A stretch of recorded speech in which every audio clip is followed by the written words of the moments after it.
Hello and welcome. Glad to be back here for another Hop on NA West.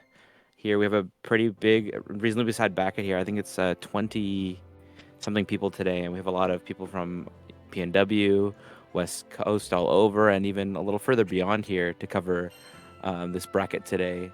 So I'm excited to be here once more. I'm back here with Ferns. I'm Kalma. How you doing, Ferns?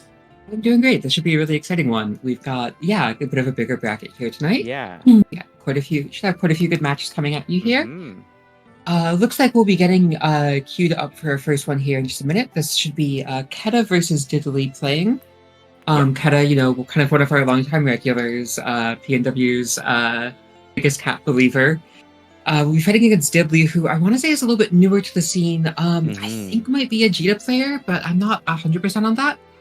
Yeah, we've been seeing a couple of new faces come in the last few weeks, especially with the inclusion of beginner brackets and opening up to more of the West. Like I said, a West Coast and deeper through it. I believe we have like one Mexican player included. But anyway, the point being that we have a lot of new faces coming in these last few days. So definitely some new blood here. Diddley, I believe, was in the last NA West bracket. Doesn't ring a bell to Diddley? Yes, Diddley. I want to say that they're this is their first Hop On event that they'll be playing in. Okay. I think they had played a bit of the game some time ago, but just kind of recently coming back to it. Yeah, for sure. But yeah, you've already talked about Keta, being a pretty familiar face in the PNW scene. So we'll see how they stack up to more of this fresh face. A lot of the times, within the region, we do play a lot of each other, so there is that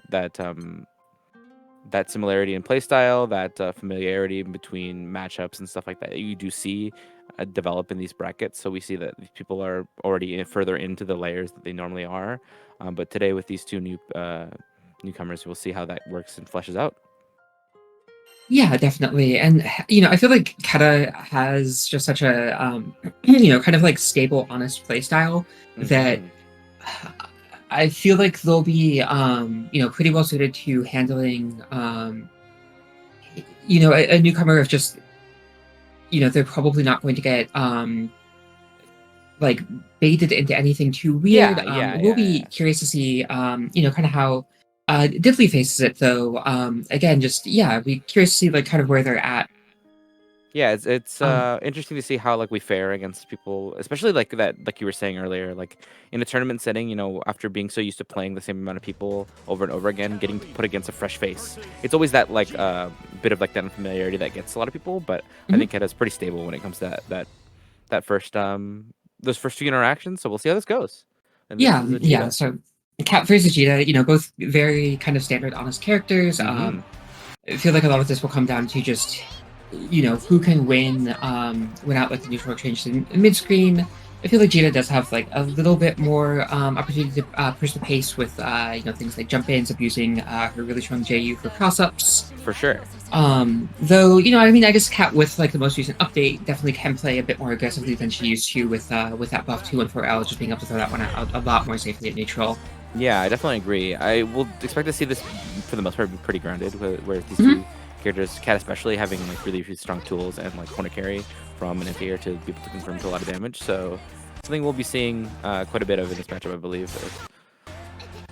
Yeah, and right there you see Keta just winning a few pokes out there. Okay, nice with punish from Diddley there. Unfortunately, they didn't quite have 50 meter, and those Jita with punishes can be a little hard to convert off of without meter. Rush definitely one of the things that really benefited the character there. Counter hit thrust there. And another big counter hit from Keta, and once again working Diddley to the corner. Okay, a nice rush confirm from Diddley here. We get a lot of screen space here. And I guess the hierarchy's knocked down here, so it's gonna be a good opportunity here to get some meter, but unfortunately Keta was able to work their way out here. Yeah, and Diddley very low here. Gets the rush hit, rolls it into a corner combo here, but drops the Rekka, doesn't get the wall bounce, finds the throw, looking for the shimmy here, trying to better reaction. Both players just really one touch away, and Keta finds the 2M. Oh my god, nice. Yeah, the patience there definitely showing where it's like the commoners the being able to be so comfortable to hold down back there in the corner, especially against Mhm. cheetah pressure, it's a strong trait to have, and they're just showing that it definitely can work out for them. Yeah, yeah, definitely. It felt like did they kind of looking to play that at a bit of a slower pace, just trying to like Mhm. bait something out of Keta there. You saw them like trying to shimmy a little bit, hold the gun flus on a bit, try and look for something, but Keta able to just find their spot for that one poke that they needed to close Yeah. the round out.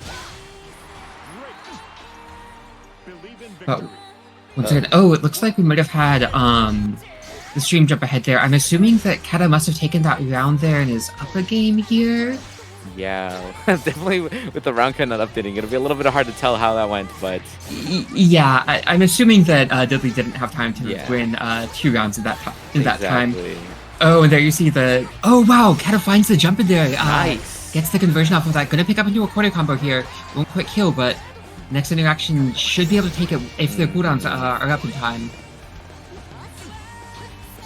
But Diddley just claiming a lot of space mid-screen here, but oh, Keta with the rush confirm will take that round, and I think should be 1 round away from taking the set down. Yeah, for sure. The confidence in Keta's play to play around this cheetah, despite like being pressured constantly with these Rekkas in neutral and or like in the corner, like the confidence to be able to do such things. Oh my gosh, will definitely lead into a lot of reward such as that. But unfortunately, just Yeah, fall out there. yeah. It seems like Keta has identified that Diddley, perhaps not the most confident in their anti-airs, just going for a few jump-ins that they've been able to convert off Yeah. of, and yeah, really making the most of that. Oh yeah, good whiff punish from Diddley there, but it just goes into the Wrecker rather than the rush, which doesn't combo. Could have been a corner combo with the rush spent, but Yeah, Keta so far playing pretty confidently around the rush, just respecting the plus frames and just waiting for the follow-ups here. Nice rush of their own here, able to carry all the way back to the corner, but yeah, she just here. need one poke at this point. Or just the raw thrust. And that'll All do right, it. that should be second game for Keta. Yeah, Looks like it. Just Okay. making sure no confusion there. We want to be 100% before the score there, but Keta will be able to take that 2-0 over Diddley there. Yeah, Keta with the one question mark score, playing the Catalina question mark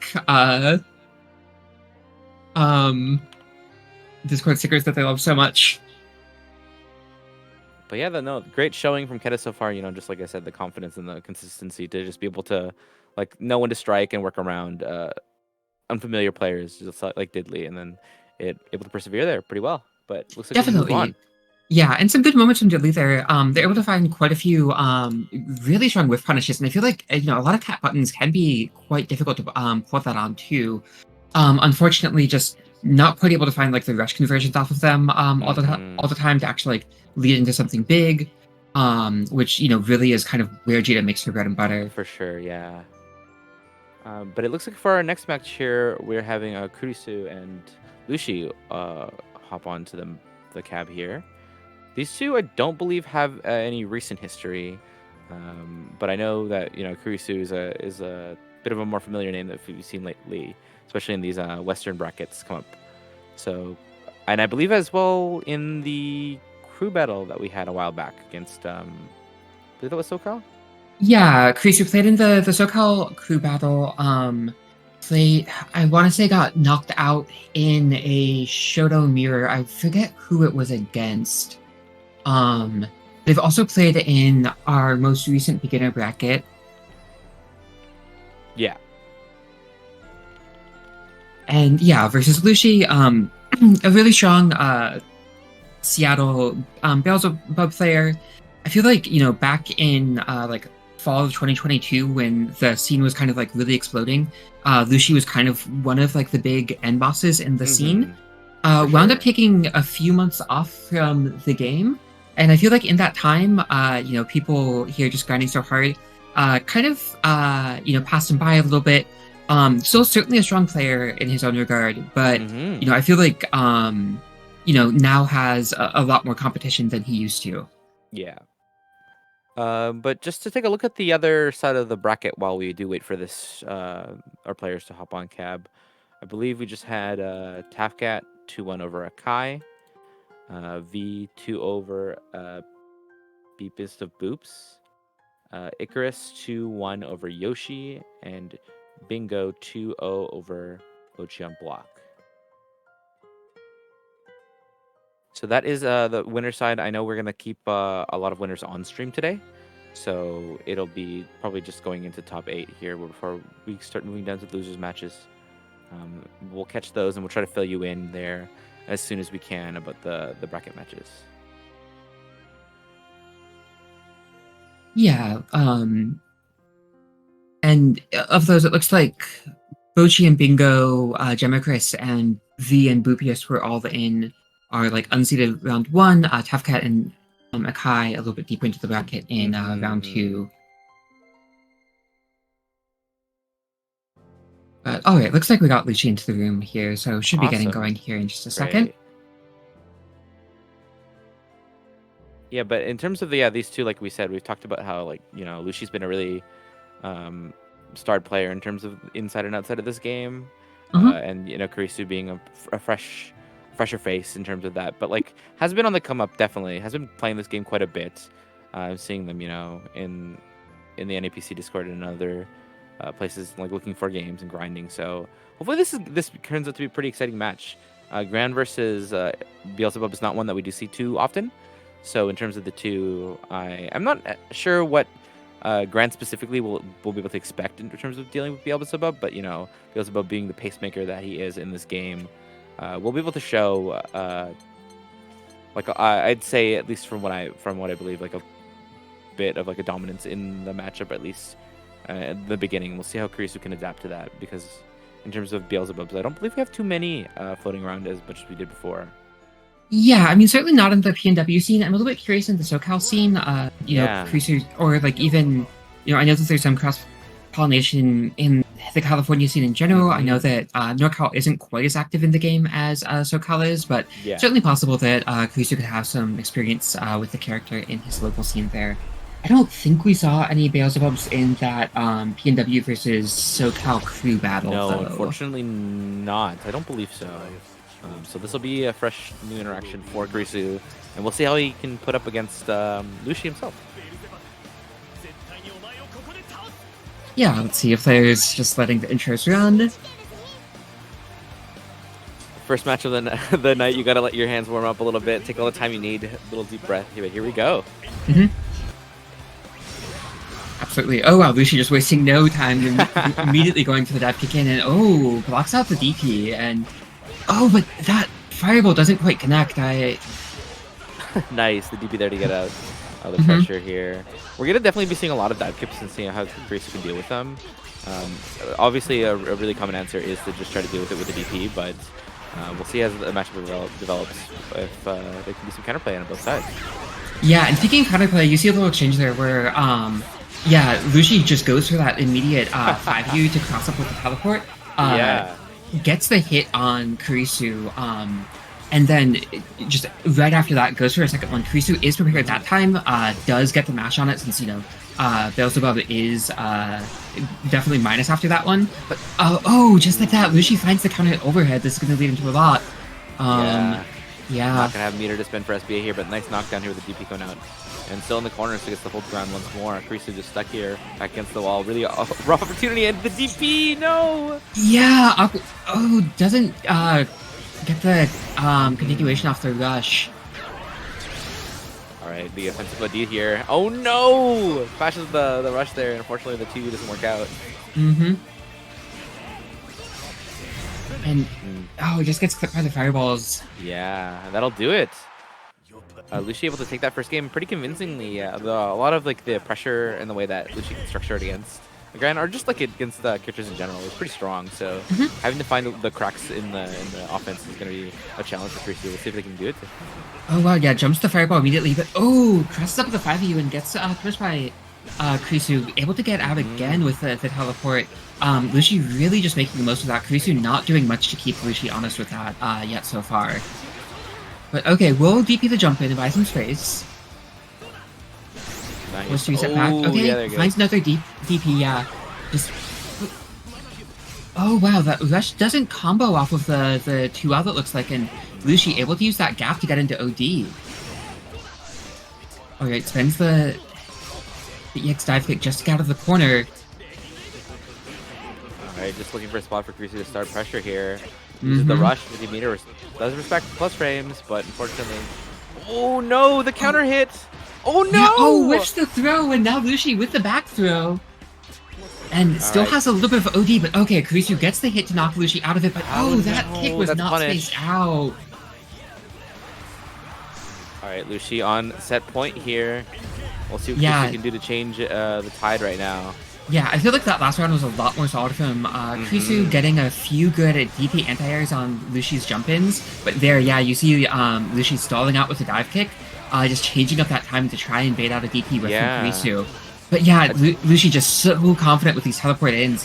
Kurisu just really hasn't been punishing Lucy for them, and you can tell he's just feeling free to go for those. Yeah, for sure. I don't think that Lucy has been like dissuaded from either doing these like air stalls or like air movement tricks to try to like catch Kurisu. Ooh, and that'll do it. Yeah, yeah, just so smart from Lucy there, just noticing how much Kurisu was wanting to use the DP to anti-air rather than like a button, and just playing with his air movement to bait one out. Yeah, definitely something that like unless you dissuade with I'd say consistent like anti-air damage, because the DP, while it is a strong tool and it does like help deal like with a get off you, it doesn't do as much damage. The knockdown, depending on what you use, is not as great. So Lucy definitely willing to contest more and more because of the consistency of the anti-airs themselves. Yeah, yeah. I mean, when a DP, you know, you're doing what, like 1,000 damage or so, especially since a lot of people are going to be like easy inputting an anti-air DP. You know, compared to like a counter hit anti-air combo that's, you know, you're potentially looking at like 40 to 50% off of that. It's just not the same degree of punishment. For sure. But it looks like we'll have the next two come on here. Odd Toaster versus Gem Icarus. Yeah, so... Yeah, do you know much about them? Odd Toaster, obviously, you know, has been cleaning up recent hop-ons. I think won our last two PNW hop-ons, placed second in the last NA one. Gem Icarus, I'm not quite as familiar with. I believe might have might have been in the SoCal crew battle. Yes, yes. Was definitely in the crew battle. I believe we've seen them floating around in the last West hop-on, so not an unfamiliar face for sure. But in terms of these two playing together, I don't know if they have, so it'll be a bit of a unique showing. Jita versus Voss is not a matchup that Toaster is definitely unfamiliar with, having, you know, an influx of Jitas in the region, so the practice is definitely there for them. But we'll see if it's the other way, because, you know, a lot of there's not as many Voss mains, even though the character has been regarded as, you know, pretty high up there in terms of power and ease of use. So we'll see how this moves and progresses as we go into this first game. Yeah, definitely a bit of a specialist character. I think a lot of people, you know, do get dissuaded by the lack of defensive tools. You know, big body's not for everyone, but certainly a fearsome character. And yeah, here we see Toaster just immediately putting it to use. Finds the big counter hit, and another one. Get a combo into the charge here. Nothing more off of that. Toaster, no armor, but... Oh my god. Yeah, just really running over Icarus there. Yeah, it definitely shows like Toaster and specifically Voss's strong suits, just able to like use these normals in neutral that are not necessarily unwhiffable, but like the consistency with punishing them is very hard. Like, it is not something that is easy to do. Yeah. Like Percival, for instance, you know, has like a similarly massive far H to Voss, but that thing, you know, leaves a big lasting crit box, whereas Voss's retracts pretty quickly, and like his far L, like that thing also very difficult to whiff punish. But we'll see. We're still pretty early into this set so far, and Icarus being back to the wall here, able to Icky DP out, so still has opportunities here to show that they can deal with Voss Toaster, especially. You see Icarus going for a very fast overhead. I feel like that it is, you know, one of the flaws that you occasionally see in Toaster's defense, where they do have a bit of a tendency to guess tech, but, you know, with Icarus not having enough to throw much. Yeah. It doesn't even want to spend for the combo, just decides to cancel right away into super. Doesn't even matter. It did, Yeah, if it kills, why not? Yeah, for sure. And we move one round apiece. You know, just as we were talking that first round where it was so heavily in Toaster's favor after that one knockdown. Oh my god, though, the anti-air coming in. Yeah, the Voss anti-air combo is just doing 55%. Yeah, I don't know. That's definitely something that Toaster has been very proud of, their anti-airs, and since being able to punish people just jumping at boss, especially something where they, like the big buttons come into play, and so you really want to just press and like find a way in. Oh my god, though, able to work their way back out there. Yeah. I mean, the character has such strong anti-airs. Between the 2H, the command grab, it's just like he's able to cover all the air angles. He gets such high reward off of counter hit 2H. It's definitely, it feels like a no-fly zone when you're playing against Vasaraga.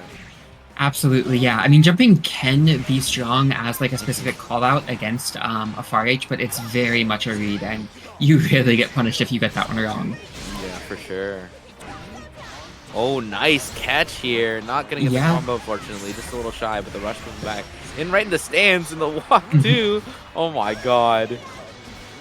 Bay in the DP. Yeah. Yeah, oh, a bit of a drop there. Doesn't quite get it, but now Icarus on chip health. Oh, yeah, Toaster just spending the back shift here. Icarus still not... chip. Yeah, that'll do it. Yeah. Had a few chances to get into OD there, possibly, but winds up not mattering in the end, where, Toaster just finds the hit, doesn't even go for the chip kill. Alright, yeah, the command grade coming through. Another one of strong boss tools that show up here. Especially when you have like the influx of mix-up options within everything. Like, oh my god, the rush dealing with the DP! Yeah, just beats out the invuln frames, and Icarus on such low health here. Oh, you see Toaster with the immediate tech there. But Icarus gonna have so much work to do to pull this one back, and yeah, Toaster just finding the sweep. Yeah, and like just the way that Toaster uses like Vasaraga to just basically like max out the strengths of the character in terms of like being able to deal mid screen and in the corner with. I would not say that Jita's a problem matchup, but like traditionally when you are playing against Jita, you have to worry about this like with punish game against like Far Am and like having to navigate the neutral around that and like Rekka and stuff like that. But like Vosk just plays his own game, and Toaster is able to do that so well, with the way that they pilot Vasaraga. So. Yeah, and it's definitely a character that like plays very strongly to Toaster's strengths. So I feel like that's all they want is just a character that can just play their own game and ignore what your opponent's doing, just run you over. For sure, yeah. But it looks like we are moving on to the next match here. So I believe that should be. This would be Yeah. So Have a Nice Day, I believe, took down the last one of these West Coast brackets. Yes, yeah. Yeah. V being someone we've seen a couple times before in and out of, I believe, just the regular hop-on brackets, and as well as our just coming off of a knowledge check match just the other day. So someone had recently. Yeah, had a really narrowly close set with Bochi in that last knowledge check. I believe went down early, nearly put it back, but just couldn't quite take it in the end. Lost 7-6. But yeah. Oh, interesting. Hava on the ballot on the Beelzebub here. I want to say it was on 6 for the majority of. Yeah, we've definitely seen them explore the cast recently, so or at least like on these online brackets. So I definitely don't expect them to be shy from like trying counter picks or just trying other picks in general. But we'll see how V does against it. Yeah, Hava just wasting no time at all here, confirming to the super, and that'll be a really quick first round. We'll see what V can do against this wall that Hava is just so confidently putting up. They're just playing the pretty patient game against V, sitting back and just waiting for an option. Introducing dive kicks now to just represent another anti-air or aerial option for V to deal with. Yeah, gets V into the corner. Oh wow, V catching the beginning of a fireball with the belly of RH, but Hava finds the dive kick in, and V forced to defend in the corner again now. Alright, rolls through. V finding a few hits here, but not really able to confirm them into much. Oh, unfortunately can't confirm that either. Yeah. Oh, V using ECP to get out. Yeah. Good catch on the overhead there. But it's gonna get back thrown here. We are no dude there. though. It's one less thing for V to worry about here, not having to deal with chip from the projectiles or anything else. Yeah, Nice. so, and also in OD now, you know, could just be one shot with the oh, just sends the raw super. Don't think that'll do it. Yeah. No, had landed by that point. That definitely was one thing that we saw in that last knowledge check set from V. It's certainly not afraid to just send raw supers, especially when its opponent's low. Sometimes having the confidence to do that, to be able to challenge like a wake up option or like something on Oki or just in general and neutral and pressure is a good idea to have, but it is a little scary to do so because it does lead to so much damage. Definitely, yeah, and I'm not, you know, sure I love the decision there when, you know, Havo was so low that like in OD you really just needed one touch like confirmed into a special to kill. Yeah. It's a lot to commit to. Definitely, but we'll see if V can tone that up or down here as we move forward. Oh my god, I don't know if that'll hit. Oh, it does! Oh, it does, wow, okay. That was like max range there. That OD not gonna work. Unfortunately not. Havo just able to spin the EX Fireball there, and then that'll do it. Yeah, it feels like one of those moments where, you know, you just have it like, okay, next knockdown, I'm gonna OD, and you don't necessarily like stop to like look at the screen and realize like, oh, my opponent's actually like way spaced out. Yeah. Alright, V just looking for an opportunity to open up Hava here, but Hava this day with the third pressure of their own here and get this knockdown.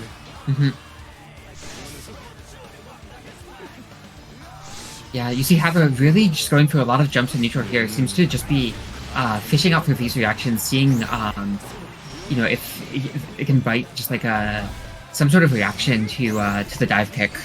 Ooh, yeah, that gets put there. Unfortunately, can't jump over the fireball there when the X is coming out. Alright, nice contest against the stagger there. ACP once more. And we're back, and it's slightly, ever so slightly in V's favor here. Yeah, okay, jumps in past the fireball, but can't convert off of it. Tries the air stall, but whiffs it and is going to get punished for it. Yeah, JD is a little bit of a scary tool there. Air stalling will unfortunately get you killed.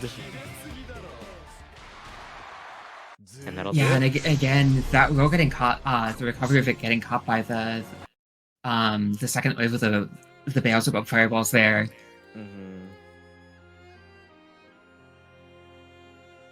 Yeah, it is a very awkward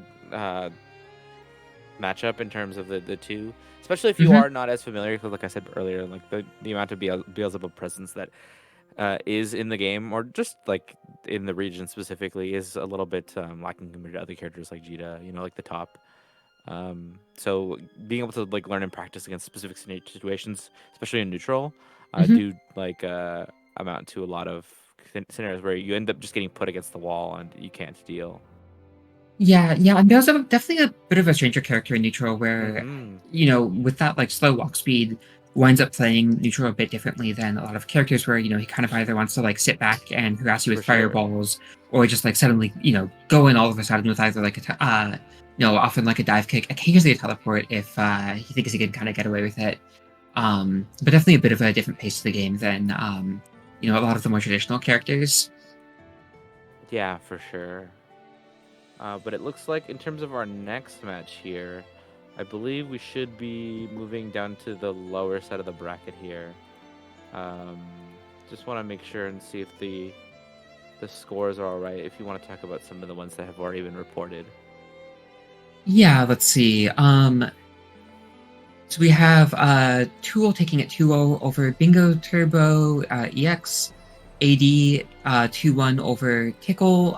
So we'll have Tool and Adorable Dragon playing.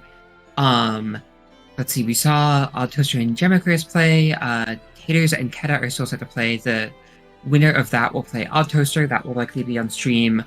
Hava and Tafcat will be playing in winners' quarters.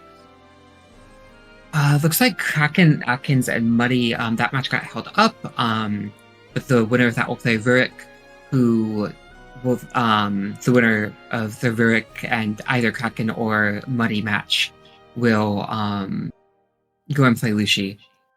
So it looks like we're mostly getting set for our winners' quarters. We're just waiting for a couple more matches to come in. Meanwhile, on loser side, we have Krisu taking it 2-1 over Bochi on block. Yoshi FTW taking it 2-1 over Akai Suisse. Vegan Diddley are set to play. Haven't had that one come in yet.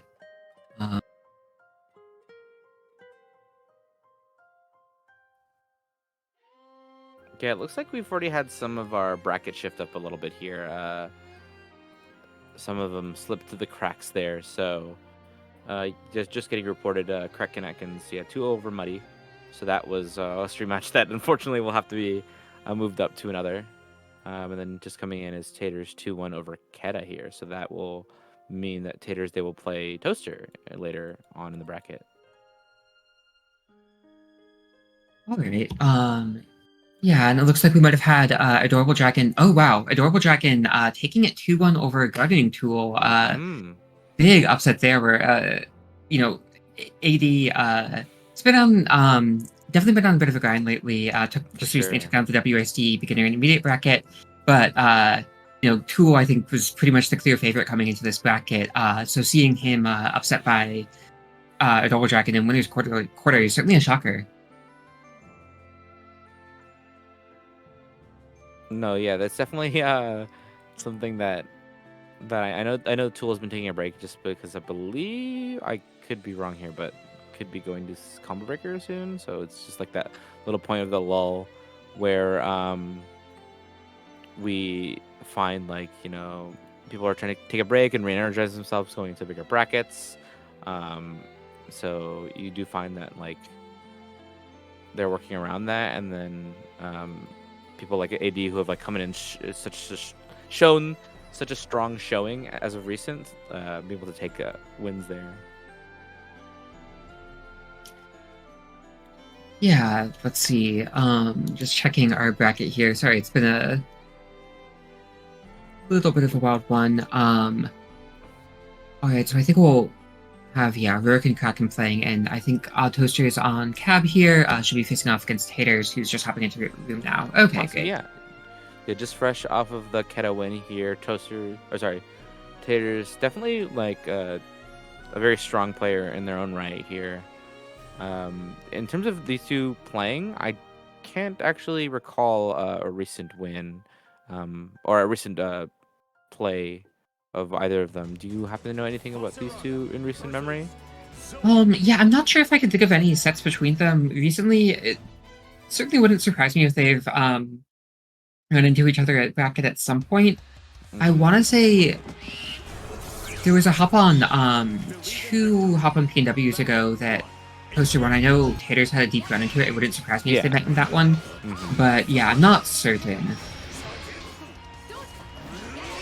But yeah, the name of the game in this one really probably just be, you know, whether Taters is able to just use Dragon to harass Toaster, keep them from getting those armor stacks up on boss, and really just make their life difficult. But finding the counter hit overhead doesn't quite have the cooldowns to make the most of it. Oh my god! Oh, wow! Wow! Able to get into OD and continue the combo with lightning there. That was sick from Taters. I've never seen that before. That's awesome. Yeah, using the 63X there to just try to get in and take space, and definitely working out, because the oppressive nature of Zoe's toolkit with Dragon included, you know, being able to just close the gap and then start their own strings here. But Toaster here fighting back now and has Taters in the corner. Yeah, and armor to work with too. Taters tries to use that the invuln follow up to the 5U charge, but that won't work against boss armor. Unfortunately not, yeah. Definitely an awkward situation to be here, just trying to find a way out here. Using the 63H, but unfortunately gets punished. That's going to do a lot of damage, and that'll take the round there too.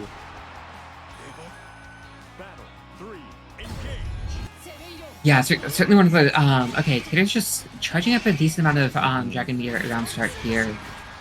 Toaster able to find the sweep though into the L command grab, but yeah, we'll get armor here too. Oh, whiffs the command grab, but winds up working out okay for them regardless because of that armor. And Taters gonna have to navigate their way out. Oh wow, a 2U trade, but Toaster just able to get in with the armored stance. Taters finally get some space here. Nice. Able to get the cross up in the back to the corner, so really good spot for Taters to be in here. Doesn't have a lot of meter though in terms of Dragon, so it's gonna be a really scary spot, but unfortunately just gets hit out there. And Toaster will take that. Yeah, Toaster just committing to a defensive neutral jump there and winds up working out well against Tater's going for the overhead, able to punish the overhead and take the round off of it. Right, but definitely not out of this yet here. Showing, you know, they're able to take rounds here, take a lot of advantages into these rounds, but unfortunately just not able to close it out towards the end. Mm-hmm.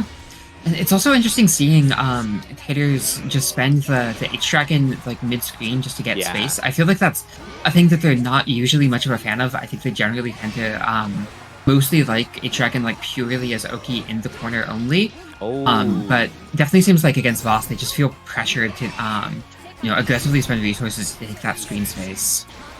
For sure. I think, yeah, against Voss, it's definitely the way. You got to use every tool at your disposal. Oh my god, nice. Oh, wow, mashes on the command grab. Great reaction from Taters there. Alright, and goes right into the armor there. Gonna spend it, though. Nice check here, but unfortunately, still stuck in the corner. Tries to anti-air, but a little up the 2H attempt. And Toaster loses OD, too. Taters, able to find the rush continuation. This shouldn't quite kill, but no, doesn't have any dragon either. But throw. Bro, my god, yeah. Really scary spot to be in, even as like an offense where it's like I've run out of tools, I've used all my cooldowns in this combo, I spent 50 meter on rush, and now I have to make you like play this knockdown here with nothing. So a lot of people will go for overhead. Oh, nice. Yeah, there's dragons. Oh, good match out from Toaster though. But man, I feel like Taters definitely had a few rounds where they've had trouble getting started, but when they were able to get their offense going, they certainly looked commanding. There's the OD. And buy some space here. But oh, Toaster just able to march back in. And Taters once again stuck in the corner. Yeah, this is an awful spot for Taters, unfortunately, and that hit will secure the round for Toaster.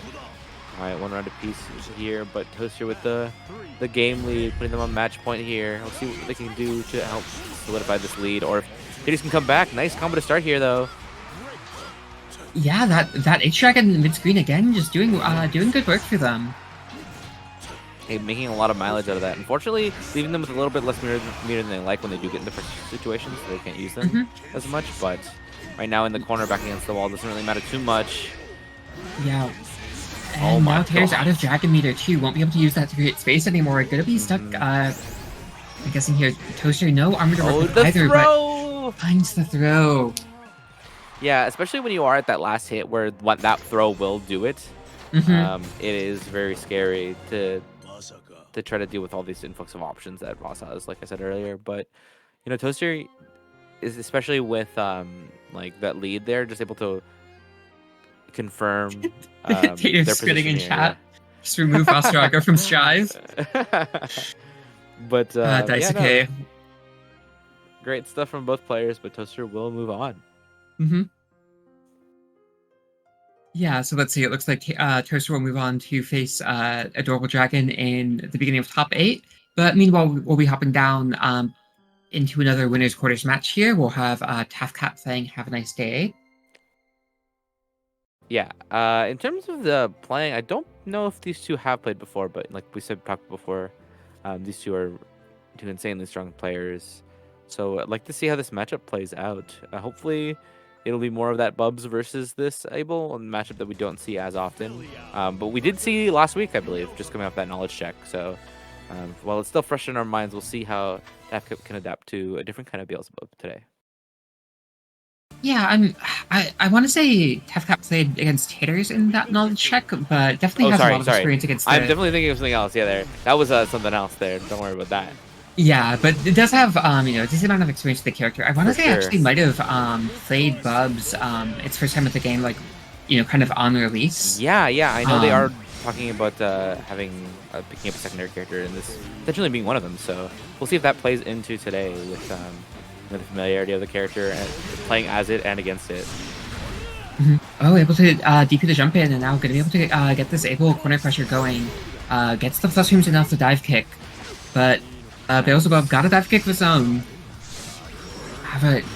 Just doing a good job getting space, but Tafcat just not afraid to send it on Bubs' plus frames from that PQ. And yeah, Tafcat getting into OD here. Oh wow, bold jab on oh my gosh.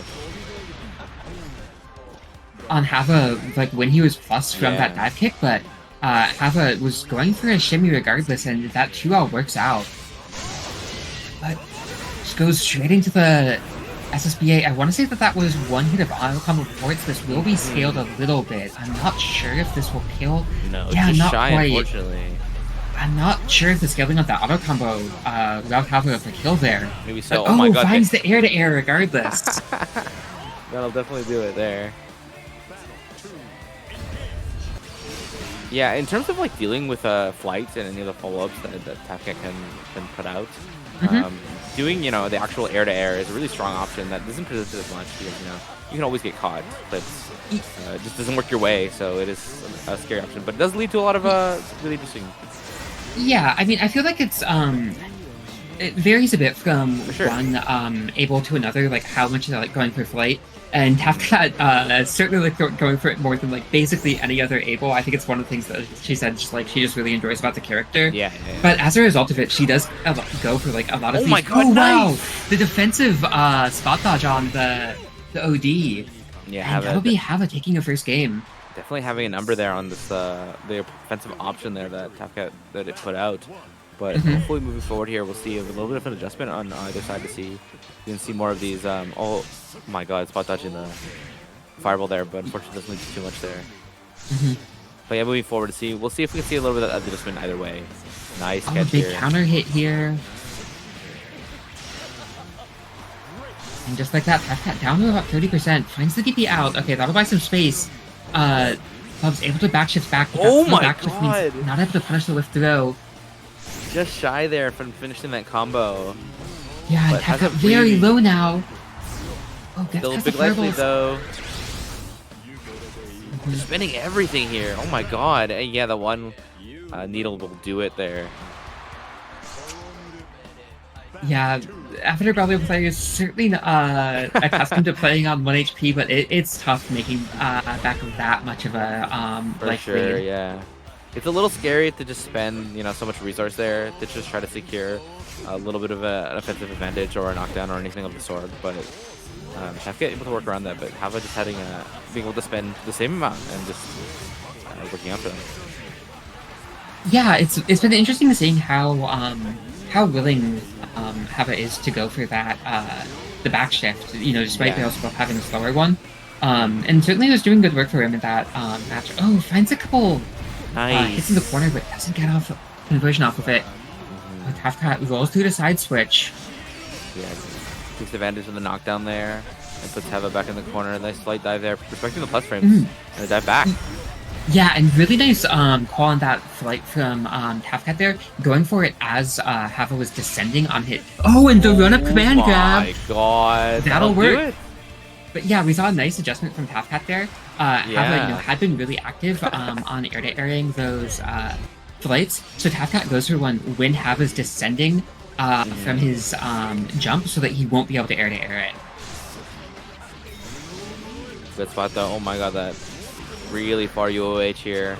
Gonna be setting to a lot of pressure. Unfortunately, won't catch Tafka just yet, so Tafka will be able to find and reel their way out of the corner. They'll put it right back. Yeah. Oh my gosh, yeah, just good matchup. But gets caught by the EXF. That'll do it. Rush extension.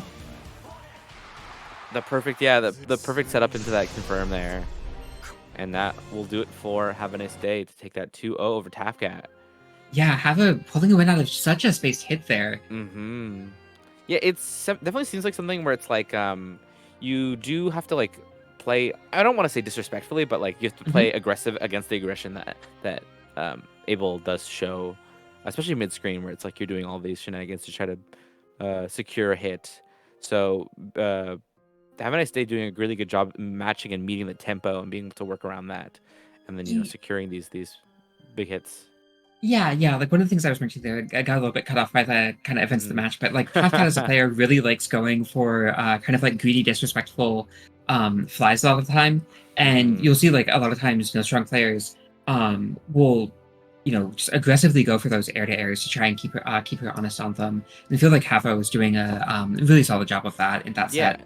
Yeah, flight is definitely a matchup by matchup based like option that can be either really, really strong and oppressive, or difficult to execute because of whether it be in this case like Bub's big buttons, use of like anti-airs and stuff like that, or whether it be like Vasaraga, for example, having like really strong buttons in an area that lead to like such strong damage. It depends on who you are playing against to be able to utilize flight to your max potential. Definitely, yeah.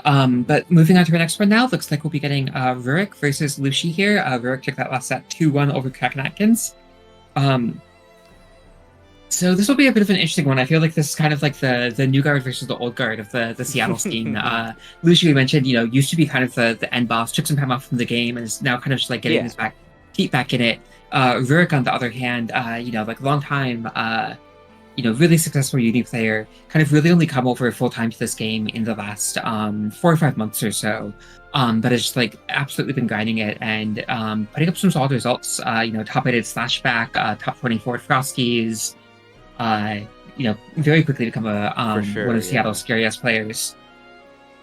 Yeah, no, it's really funny to be calling Rurik the new guard in terms of like this game, especially considering that like Rurik has been around for a little bit and like playing, like you said, playing uni.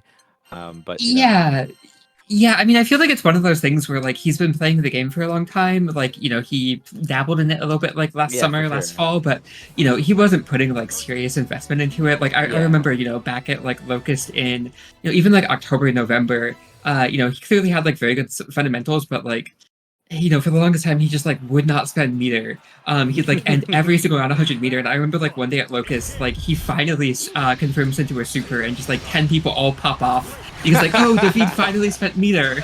But all right, today on the Percy, it's a little bit differently than we normally have seen him in the past.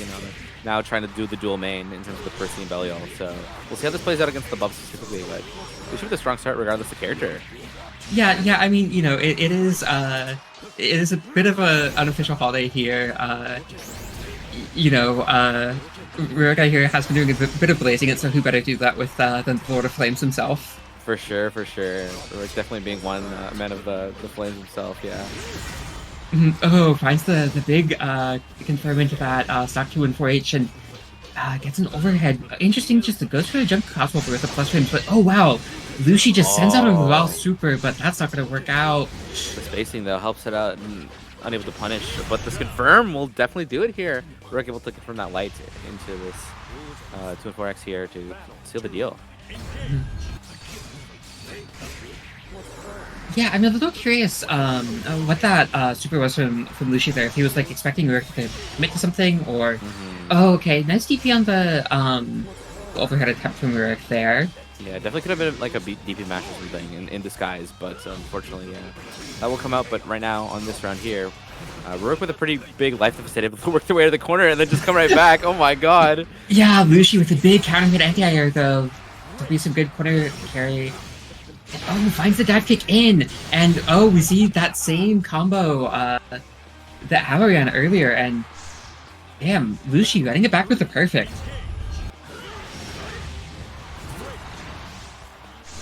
All right, we're getting off to a strong start here, just immediately picking up 3 stocks at round start. Nice though, this jump in here gonna lead. So, oh my god, the pressure with the throw, and now just having Rurik against the wall, a little bit scary. It does have stocks though. Oh, whiffs it. And a bit of a scrappy situation right now coming up here. Back to neutral. Oh, gets caught by the Chaos Caliber, and Rurik again stuck in the corner here. It's interesting seeing Lucy spreading out that 2 and 4 just from like mid-screen, well past it where it would hit. I'm assuming probably just looking to catch Rurik command dashing forward, and it's not like Percy can really do much to whiff punish it at that range. Like maybe you can take stocks, but that's really about it.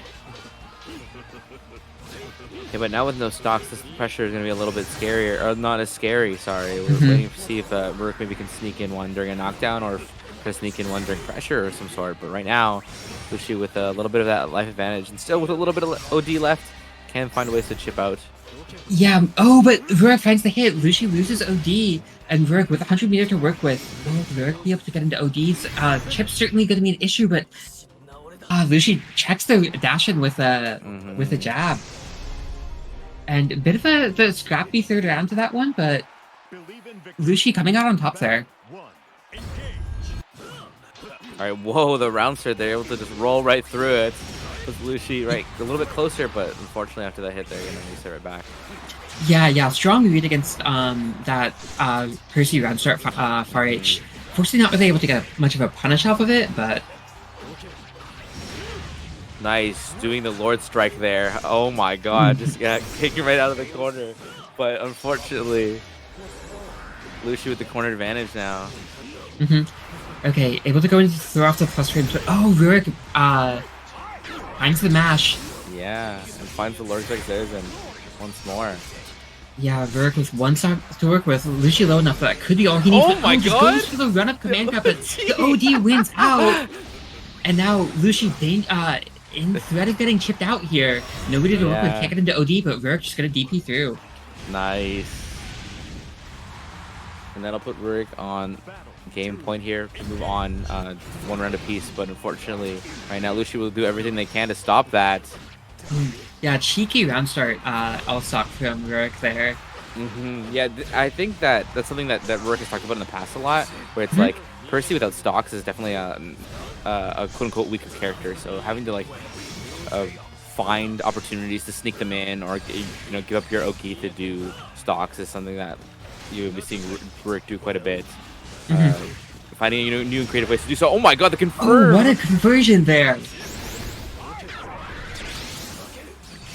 Right, Lucy getting to OD here. Rurik, no stocks from Rurik, but oh, sneaks one out. Canceling off with the far H. And that could be all he needs to seal this one with Lucy so low. When Rush to get some space out of the corner, and finds the confirm off of those 2Ls. Nice, able to close that out, yeah. And now we're one game apiece here. We'll see if we can see any more of this. I really doubt that we'll see anything more from Lucy here as we take this little break, but now it looks like we'll go right back into this next game here. Oh, in terms of like a character swap or anything, yeah, I think Lucy is just a dedicated pretty determined player. to be. But it certainly makes sense just taking a second to collect yourself. Think about that last game. Yeah, definitely not an unwinnable game for Lucy, especially considering they've already taken a game. But finding opportunities to deal with this offense that we're putting out there. This is a great start though so far. Nice, gonna be a lot of damage here in the corner. Absolutely, yeah. And getting into OD2, but Rurik ODing back just goes for the run-up throw into another one, but gets. Oh my god! Lucy just calling it out with the Grand Grab Super, and what an end to the round. Alright, Lucy dive kicking in.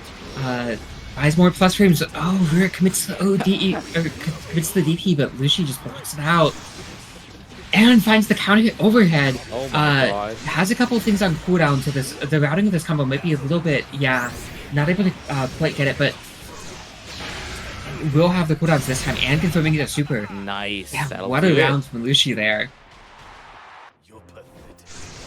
It was interesting to see how just slight changes in Lucy's game plan against Rurik were able to help him secure that round.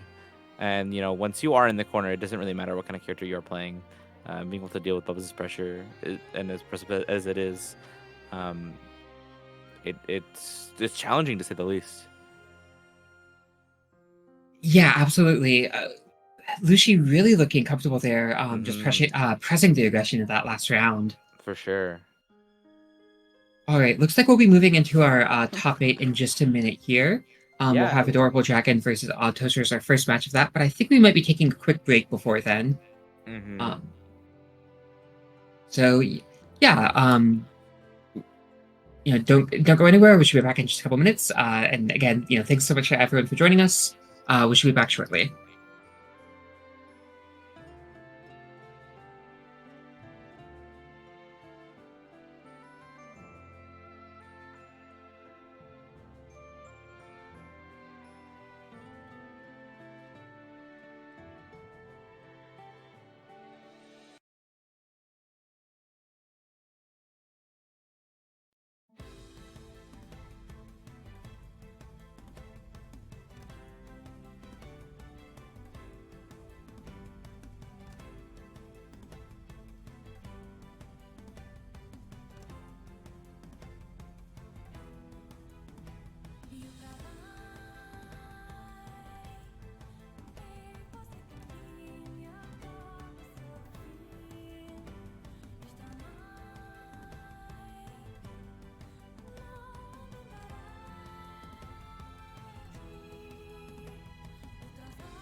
everyone, welcome back. We are coming at you for the top 8 of Hop On Western NA number 2. We'll be getting in to our bracket here shortly with Toaster vs Adorable Dragon. Real quick though, I just want to shout out here on the channel, we just recently hit an affiliate, which means that among other things, we've got channel points and can start running channel point predictions here. So for top 8, we'll probably be running some of those. Bet with your fake imaginary internet points. It's great fun. Maybe at some point we'll have things that you could redeem them for, but yeah, good times. Anyways, I'm Ferns. Joining me here is Kalma.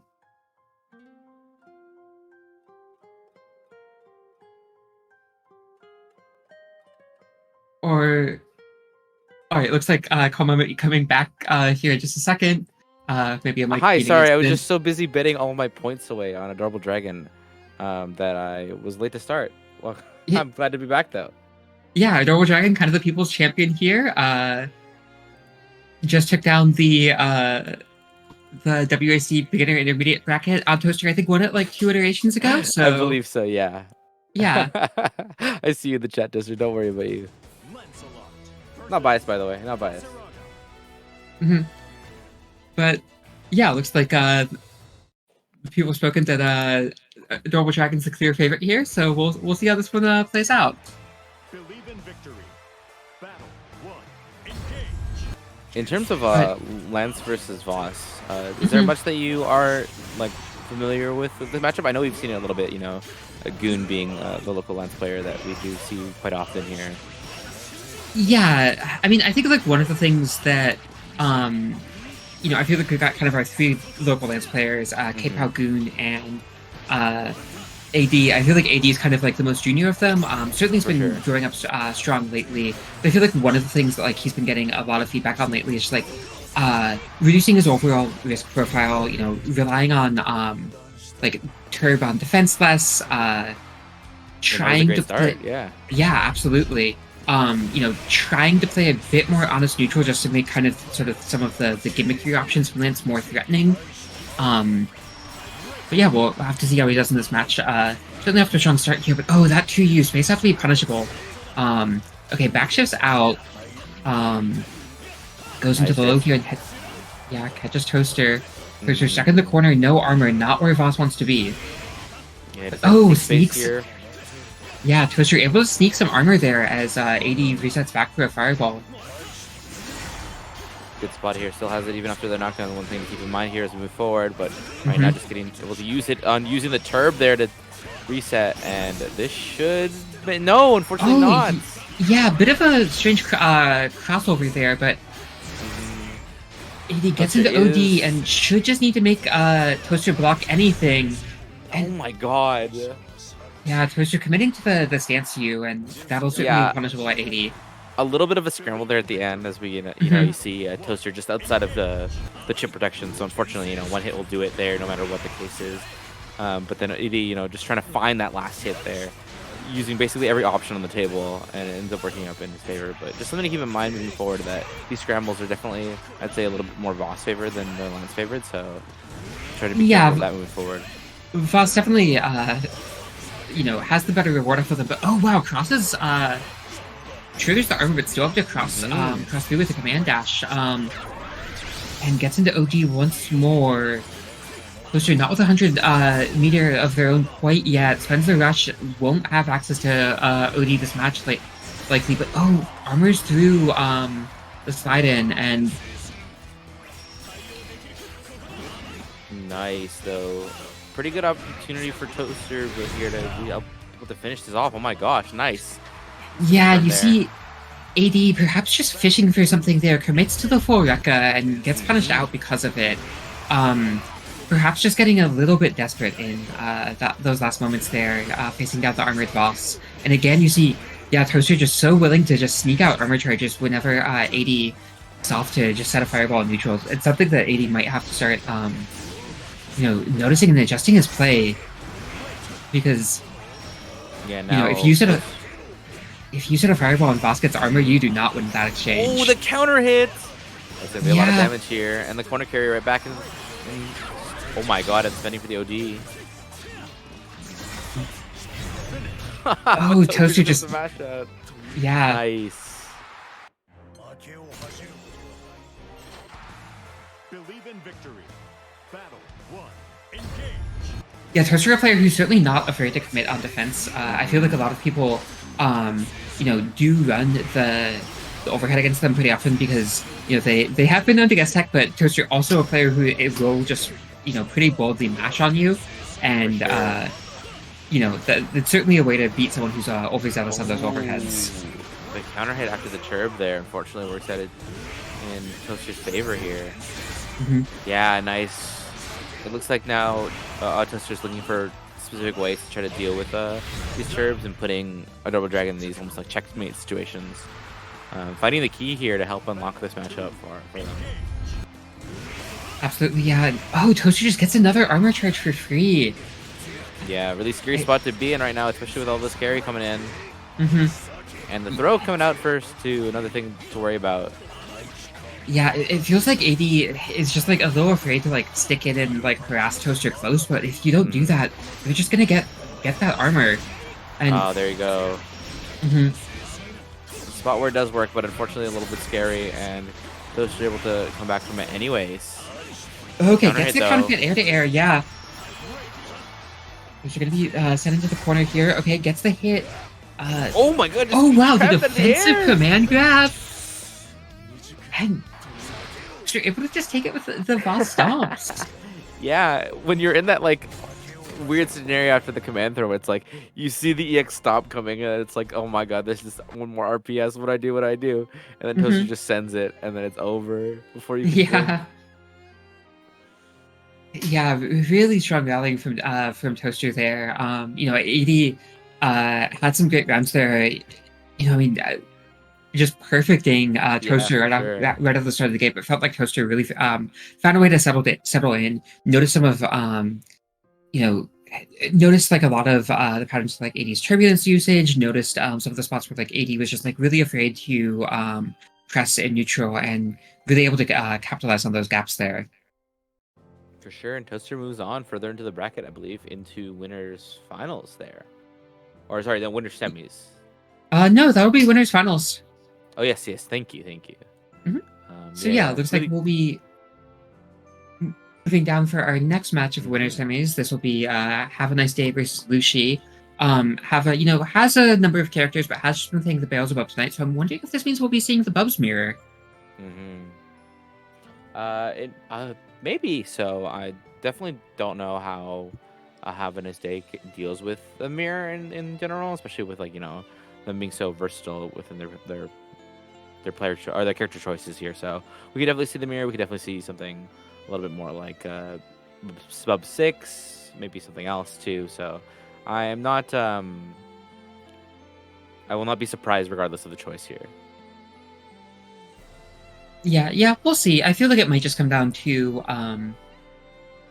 whether Hava has just kind of been running the Beelzebub to,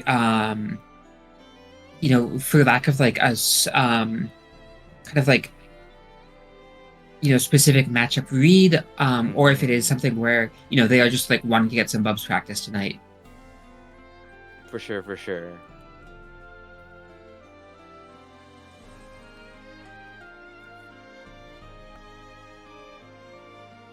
But while we have just a minute before players join, just want to remind folks that we'll be running next week our Hop on Beginners bracket. So definitely come through for that. It'll be same time, same place here on the channel, 6:30 p.m. next Thursday night. If you're new to the game and want to get some experience, come by and register. The Start GG link is in the Discord. We'll be running that as Swiss pairings, so you'll be able to get plenty of matches. Don't have to worry about going like 0-2 and just like only getting your 2 matches of games. Everyone should be getting like 6 rounds or something.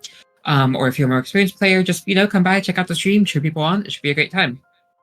For sure, yeah. And just a reminder, that is open to all of Western NA. So if you haven't had a chance yet, feel free to step in and give that a shot. We've had a bunch of people inside and outside of the PNW show up and have a great time. So hopefully you can too. Yeah, and also it's good seeing like quite a few people from that bracket playing here tonight. We had a few of them on stream. I think like V we saw trying to think. Oh, we had Kraken Atkins Muddy was slated to be on stream, which that was actually like the run back of the grand finals of that event. But that one wound up having to get played off stream. But yeah, regardless of everything, I think it'll be a great time to see a bunch more faces, new and old, getting comfortable with the game as we get ready for Rising and beyond. Yeah. So, it'll be a great time. Definitely. I guess one other shout out. This Saturday there's going to be in Seattle a Grand Blue bracket at GameWorks. If you're local and want to come check it out, drop by. It should be a great time. But also, we'll be trying it out as our first. We've streamed a couple like local offline events. I think like recently we had that for a bonus round, but those were kind of just like lo-fi streams without commentary. Previously, kind of just like showing showing a setup of matches. This one we actually will be trying to get like a full stream setup going with commentary and everything. So it should be a great stream. Come by and check it out. I think that one should be at like 6 p.m. on Saturday night, I believe. I believe so, yeah. Nice, a great venue, great people. So definitely feel free to check that out. But here it looks like we're going into our next match here. Yeah, so we're actually waiting on the Lucy Hava match. So we're bouncing down to losers here. This will be Kraken Atkins versus Tool. Tool, just being like a staple of the PNW Grand Blue scene for a long time, and Kraken Atkins being a California local cat player, commentator, the whole shebang here. So we'll see how these two play together. Tool just coming off of a very unfortunate loss to AD, but still coming in strong, still showing that they still can play online. So we'll see how Kraken Atkins can do against that. Yeah, Tool just barely gets the pickup, but that Wabons doesn't quite go far enough for that 2H pickup and we're on an the combo install. There, but yeah, finds the command grab. Yeah. And this is gonna hurt now. This shouldn't quite kill. With the minimum damage? Okay, just barely, yeah. Yeah, that beam super definitely coming in strong there. But yeah, name of the game will be definitely dealing with Vera. It's like almost like a counterpoke matchup, having to deal with a far M of her own that Vera has, and Cat being able to work around that and seeing if she can do pressure against it. But Kraken Atkins right now back against the wall, pretty scary spot to be in. Sort of install threat of any other counter hit button is really scary, so they're gonna have to try to work out of this. Yeah, and it's definitely funny seeing Tool really doesn't seem to want to like contest those cat buttons directly, really just leaning heavily on that 2 and 4. Whether it's like the faster 2 and 4 L, just to like try catching cat out, like perhaps pressing something, or just using the 2 and 4 M, just neutral skipping, get him with those plus frames. And yeah, you even see it. This little like walk back crouch that Tool does. That's just him buffering 2 and 4 over and over again. Yeah. He spends a lot of time either like walking back or crouch blocking, so it's safe against pokes. It like gives him opportunities to whiff punish you, but also he just keeps 2 and 4 buffered. So if he sees you like walking forward, he can just throw out the 2 and 4 H for a hard knockdown. Really good spot though. Having Kraken Atkins in the corner here in install with 100 meter. Really scary spot. Oh, the counter hit, but unfortunately won't lead to too much more here. Yeah, also notably under 20 seconds, Tool with a life lead. And yeah, you see him starting to back up a little bit. Kraken Atkins, Oh my god! That too, yeah. Once Vera's in install, got the 100 meter, you cannot fireball. Yeah, you definitely can see like the shift in play where it's like the timer's there, the win conditions are all set up. It's like I'm just gonna wait for you to press one unfortunate fireball and it's just a win for me. And the 5e once more. We're back in the corner. Oh my god, this is Tool's strong point definitely. Yeah, Tool definitely detecting that Kraken Atkins has been playing this one pretty patiently, just been content to sit back and block, and Tool really making the most of that with these 5 years. Nice. And yeah, again, just using the plus rooms to just go in and get the throw. Kraken Atkins finally showing a bit more aggression, mashing and buying a bit of space. Yeah, looking for opportunities here to be able to press out and work their way out of the corner, but unfortunately Tool just holding strong here. just right outside of 4M range. A little bit of a scary spot, but Kraken Atkins able to walk right out. Oh my god. Yeah, a bit of an awkward hop forward, and okay, this is going to Yeah. lead into a full corner combo for Kraken Atkins, but doesn't quite get the pickup, and Tool with the back throw. Still with the life lead though. Yeah. Even in the That's a corner couple- here, still able to hold strong. Mm-hmm. Okay, Tool quite low now after a few hits from Kraken Atkins. And the mash. yeah, mashes on Tool's attempt to reset in. I feel like Kraken Atkins got so many mashes that round, just not quite able to convert any of them into anything, but eventually they just add up. Ooh, Tool with the conversion off the UOH there using the Lumi setup, and The 5U Yeah, it just one more goes- time. mm-hmm. There we go. And this is still a scary spot there. Pretty much one hit will do it here. Has the meter confirmed to kill. OD coming out in retaliation though. And Kraken Atkins managed to weave their way out of the corner, but still pretty close. Yeah, Still this a scary is spot. yeah, and now Kraken Atkins, yeah, no chip Oh guts. Tool can just my. send that laser and that should kill. Yeah. Kraken Atkins like already committed to the dash forward, but if he wasn't, it wouldn't have mattered because that laser is so active. Like you can't jump it, you can't spot dodge it. Eventually, at some point, you're gonna have to block it, and when you're Yeah. that low, you're gonna get chipped out. And with no stall or anything like that of the sort from Catalina, it's definitely gonna be something that you do have to hold. Mm-hmm. All right, here we are though. Tool on set point here, but Kraken Atkins can take one round away and even up the score. Yeah, both players just kind of it looks like just repeatedly buffering Q and 4 over and over again. Tool finds the hit release into the corner combo. Yeah, gonna get into insta off of it too. Oh wow, even finds the continuation with the far H there. Normally Viras go into either like the 2M to continue it or the 2U there, but Tool just such a technically strong Vera player notices the spacing that he's able to pick up a bigger hit and squeak out a little bit more damage. Yeah, Tool definitely like also a one enjoyer as well here, able to hold back against Kraken Atkins. A little bit patient against this pressure here, but right now as we go back to neutral here, we'll see what Kraken Atkins can do to close out the round. Unfortunately, not able to capitalize that with that hit. Yeah, but Tool finding that 2U, which in install for Vera just leads into such a big combo. And that'll be Tool taking that. Really strong showing from him there.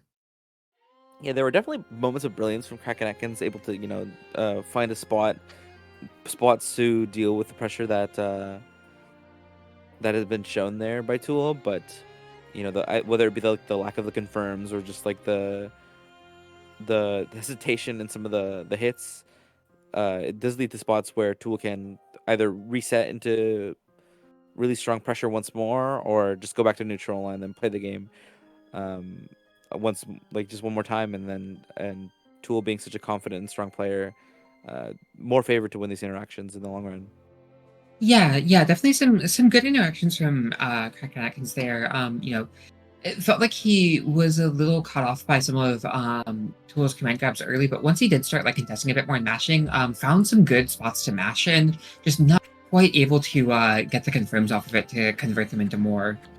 A lot of times, it's not just about the damage, but like on cap being able to confirm into that 2 and 4L just gets you so much more screen space. Whereas if you just get like a 2L far L, you're still in the corner. But here we go. move. Yeah, Tapcat versus Gemicarus.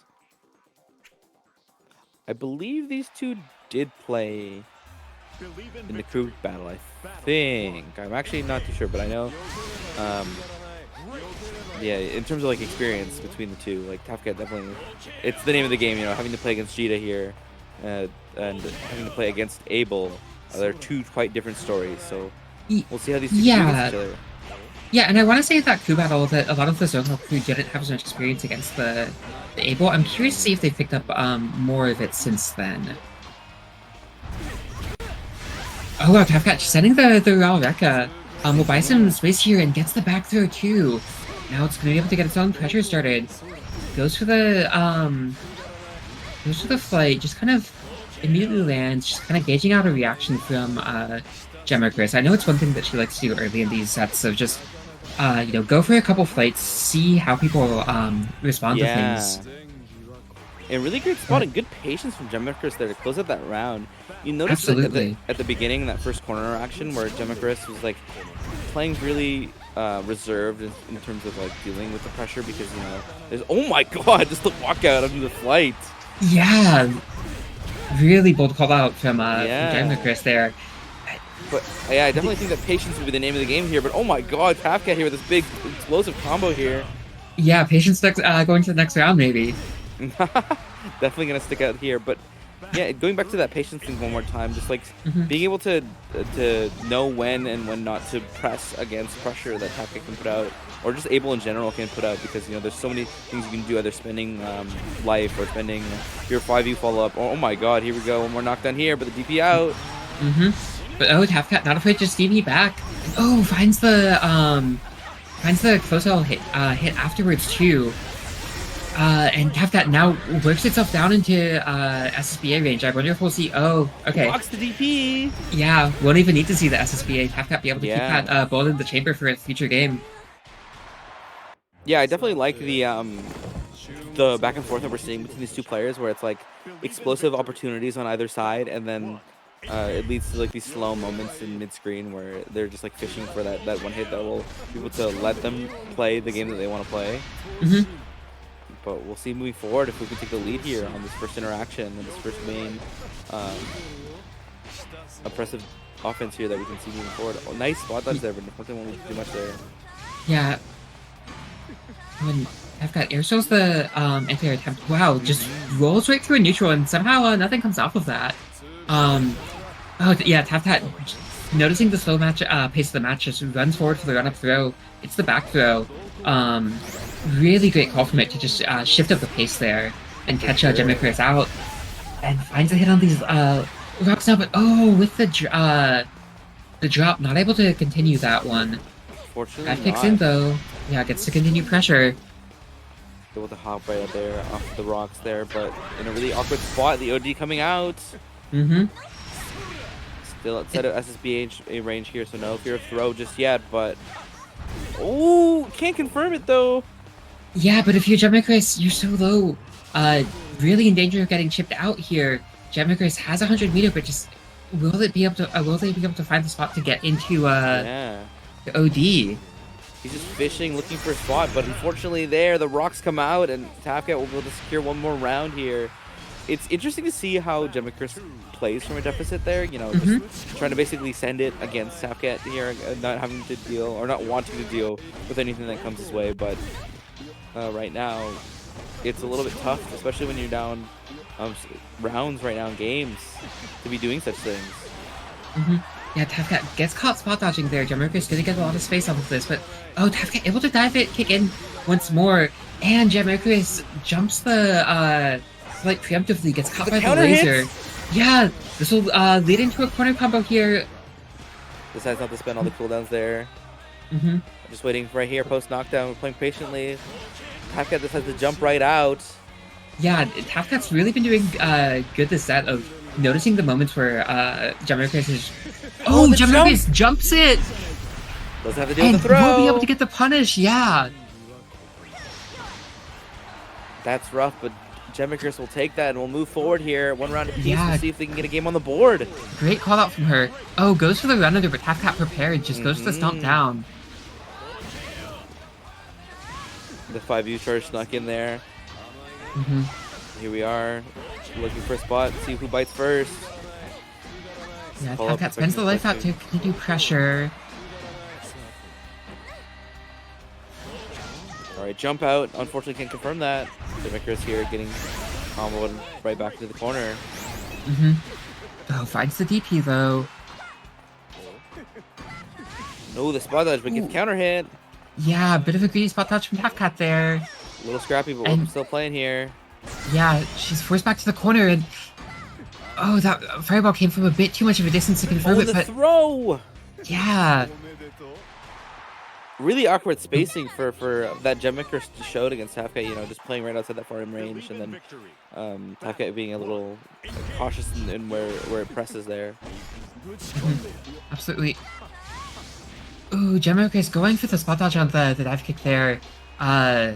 It's certainly a bit of a scary one, seeing that preemptive dive kick. We haven't seen... Yeah, and again, another preemptive spot dodge that gets Demarcus cooked. The other thing, we haven't seen a single command grab off of the flight from Tafcat yet this set, but with Demarcus showing these spot dodges, I imagine we'll probably be seeing one at some point this game. Yeah. Tafcat going for it, but Demarcus steps back to make it whiff, but... Oh, nice. One more DP here. One more situation for Demarcus to take it back. The OD coming out, unfortunately, on the UOH, so Demarcus gets him back to neutral. Yeah, Tafcat runs all the way in behind those EX rocks. Stalls out, goes for the dive kick, and again, we haven't seen like a single, either like DP or even just like any sort of anti-air from Demarcus on these flight attempts from Tafcat yet. And yeah, with that, there's not much reason for it not to just keep running these. Oh my god, that'll do it! 2L, and yeah, gotta confirm! Take that round back. That was amazing. That was exactly what Demarcus needed to stay in this game here.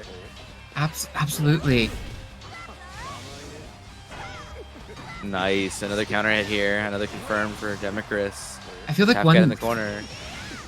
thing that Demarcus has been doing so well this matchup is just playing very patiently against Abel, making these rounds go long, let Tafcat spend her own life, and then just finding that one hit that she needs, but not that round. Demarcus is just really just finding one interaction after another one to take a really quick, clean round.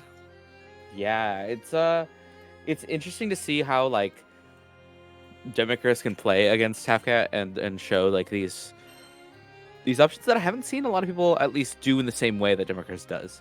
So it's always refreshing to get like another perspective on that, especially against Abel pressure where it seems to be like, constantly looping and constantly threatening.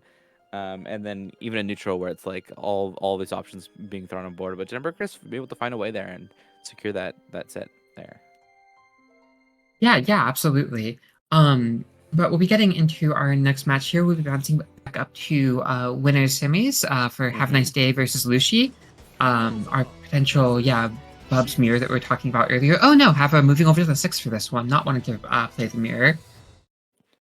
6 definitely having ways to deal with like a lot of the strengths that Bubs does have. So being that neutral skip character, quote unquote, it's a smart match up to choose, whether it be against the mirror or against any of the other characters that Have a Nice Day has. Yeah. And the other possible thing here is I think 6 is just like have the strongest character where it might just be switching over to the trusty 6 now that you're into top 8. But either way certainly makes a lot of sense. For sure. But here we go, Lucy versus Have a Nice Day. In terms of the 6 matchup in general, there is not a lot of 6. There's been a little bit of a resurgence lately, but in general, the 6 matchup is not one that we see as often as most. So it is a little bit of an unfamiliar matchup, I'd say, for Lucy. But in terms of dealing with the pressure, Have a Nice Day with a really good start so far. We'll see if Lucy can keep up. Oh wow, just catching with a couple of those 2Ls there and able to confirm one of them into the Rekka to take the round. Yeah. But, nice spot using the 2-4X there, just hop right over the normal, and then now just able to start his pressure here. Have a Nice Day in a really good spot so far, and only 10 seconds into the round. And yeah, you see Lucy checking with the close L there. I feel like this is one thing to watch in this matchup where I feel like Hava as a player, especially on the 6, really likes looping tick throws on people until they're at least show that they're able to deal with it. So whether Lucy can find those matches to catch Hava as he's going in for those or not will be a big thing to look out for here. Oh, nice. Here's the dive kick, Yeah. Great spot there, and it'll definitely put it on cooldown, so one less thing to worry about for a little bit, but still with the pressure that Have a Nice Day can throw out as 6, it'll be a scary spot regardless. Also, a nice little moment from Lucy there of using that Beelzebub vacuum to get the plus streams while 6's parry is on cooldown, so that you don't have to route the RPS out of that quite as much. You can just make the most of those plus frames. Oh, nice. They're ending with the ender, with the grounded ender there, and we'll just go for the 2L after the fireball, and that will do it for Have a Nice Day to take this first game.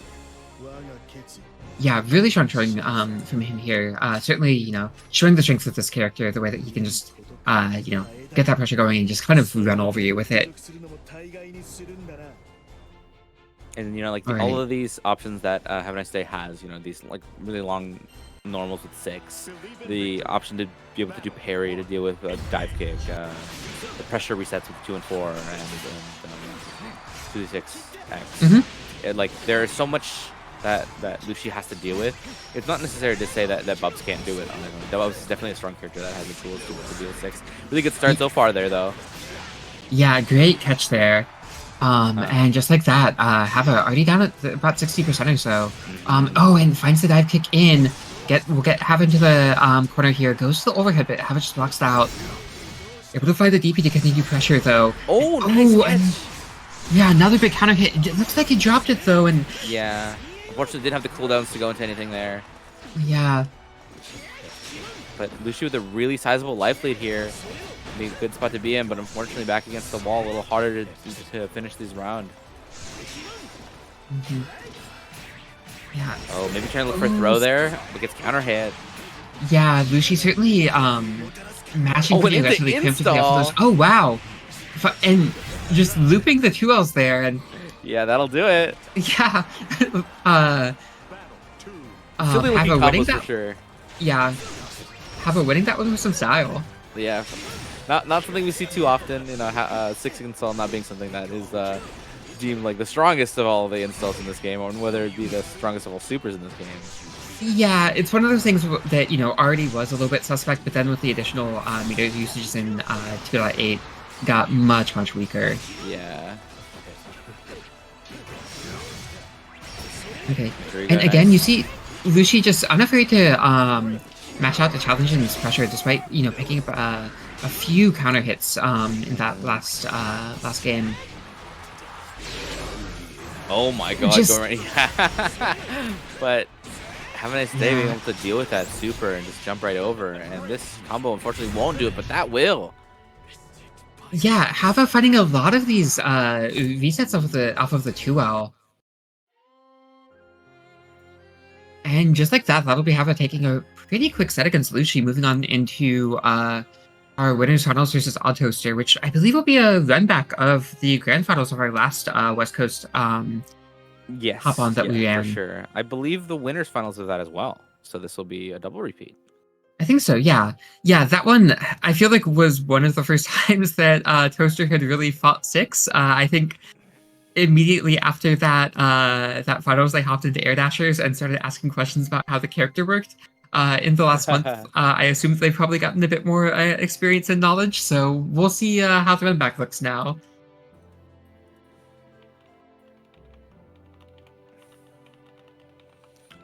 But it looks like we are shifting onto the loser side of this bracket, just to round off our top 8 here.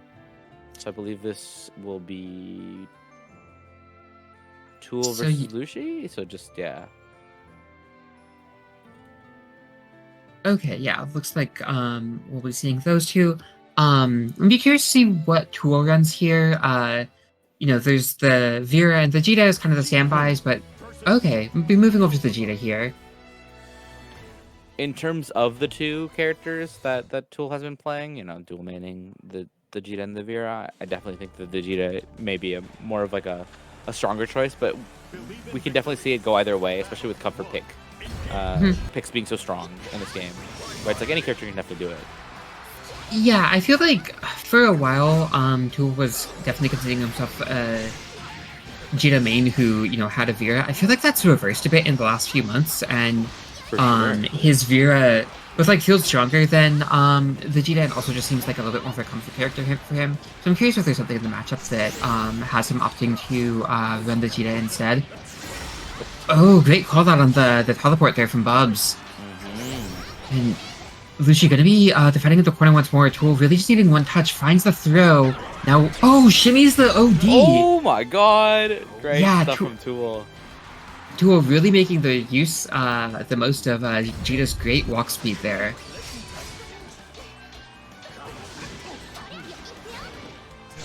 Alright, though.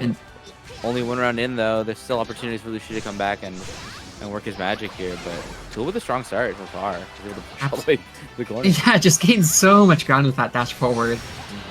Oh, and DP's the dive kick there. Yeah, that And- can still do it. Pretty early Yeah, in the even combo. converts off of it. That's that funny Vegeta moment there where you're able to use all your specials and just combo it any way you can. Hmm. Definitely a build-a-block kind of character.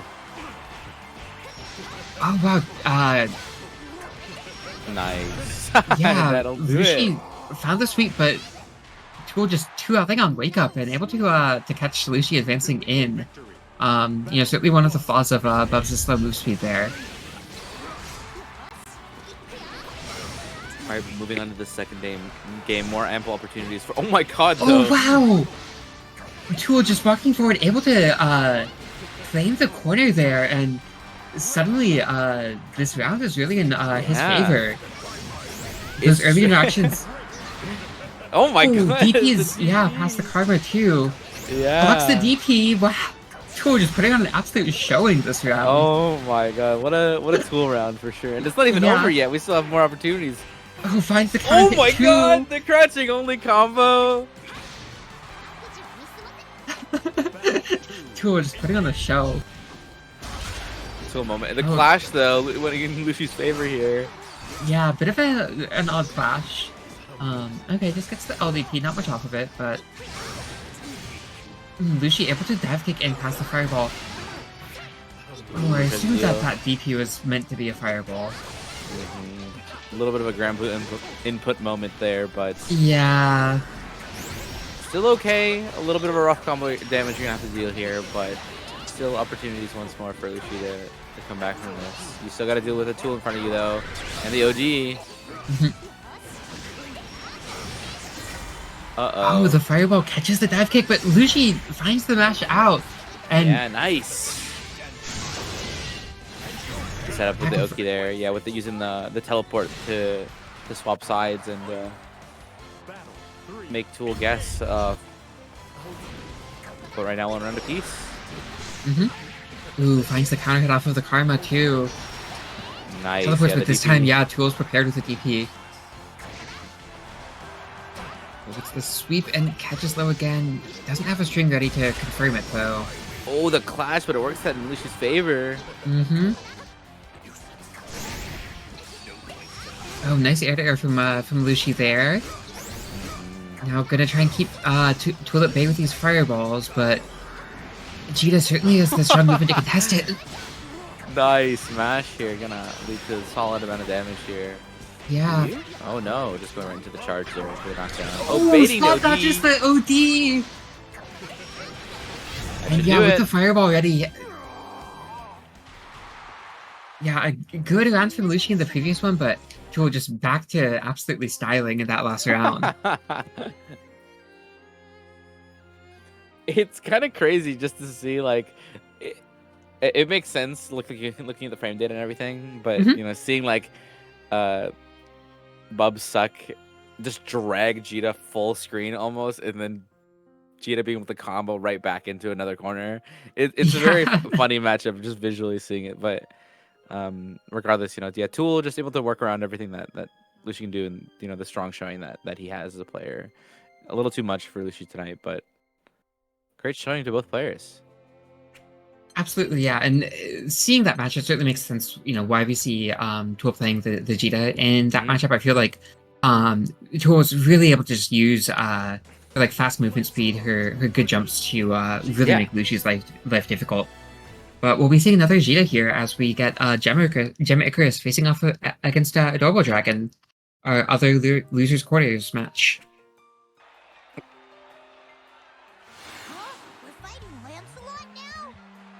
All right, now we got some of the English VAs coming in. Uh-oh. Yeah. So yeah, Gemicris once more, just coming off that win, and AD went pretty well tonight, just putting Tool into the lower side of the bracket tonight. So we'll see how these two do together. Yeah, I'm curious. It sounded like that might have been the Tool Eustace that AD knocked down, I believe. Oh, yeah, it's something we've been seeing more and more recently. That BR appearance a little bit playing against Johnson, and now just sneaking them into the bracket, a little bit off stream. So unfortunately, we won't get to see it yet. Maybe a little bit later tonight, but Yeah, I feel like after that, Mhm. that last tool might no longer be a use disbeliever for the night. Alright, but yeah, AD versus Gemicris.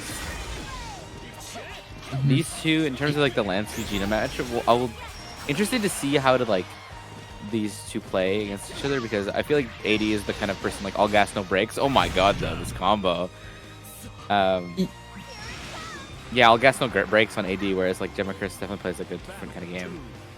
Yeah, and you see that again where like AD just going for like 3 neutral jumps in a row, possibly trying to like gauge out the you know, reaction for like if you could go for a walk thing, but you know, on the third one, Icarus just ready to air to air that, where you know, I feel like a bit of a more and again, yeah, Gemicris ready for that walk thing attempt. Maybe just trying to fish for this right moment here. A little scary, but the OD comes out to help reset the situation. Gemicris just going with the cross up there though, and now has advantage in the corner with the life and meter lead too. Not an OG though, so AD won't be taking chip. Yeah, but just goes for the run and throw. AD playing very passively there. Nice and DP with that DP, AD loses the OD. Now not gonna have any meter to work with for the rest of this round likely. Finds the throw. Oh wow, anti-airing with a fireball, but Chris finds the DP back and gets the throw to take the round. Oh my god, yeah, great first showing from Gemicris against Adorable Dragon here, but we'll see how this plays out as we move further onto the set. Adorable Dragon definitely one, you know, can make adjustments in the play to help deal with a lot of these scrambly situations that we've been seeing so far in game 1. Gemicris, whoa, what a great start though. Yeah, that's facing a little bit off from. Oh, and that low walk thing getting clipped by a counter hit. Gemicris not spending any cooldowns on that one, perhaps just like not quite prepared for the hit, but yeah, we'll get a good chunk of damage regardless. Alright, now it's Lance's turn to shine here. We'll see what he can do, but Gemicris with the throw, just putting right back in the corner. Yeah, and finds the counter hit 2M2. AD kind of struggling to get going. Yeah. The last round or two. We'll see if he can find his footing, and this counter hit is a great part to start here. Absolutely, yeah. Set up a fireball for Oki behind it, but Icarus just eats the fireball. Oh, that's the fast stick though. Yeah, again, that 2U not quite spaced right is punishable. But alright, finish out the Rekka, sends Gemicris back to the corner, but Gemicris is able to jump back and cross over. Yeah. Alright. Nice. Oh, putting around yeah, the board here. catches with a second overhead. Gemicris looked like they just shifted the block low. We'll see if more of this will help lead to the games in the future, but Gemicris definitely showing that, like, you know, that he can adapt to whatever Dragon can put out. Yeah, okay. AD blocks out the DP, spends out the EX Rekka, so its pressure will be a little bit more limited. Spends the rush to keep it going, yeah. Nice, good contest there. The Ben gets caught after the corner though. We get a little bit of damage here in this setup. Let's see if we can block. Hold.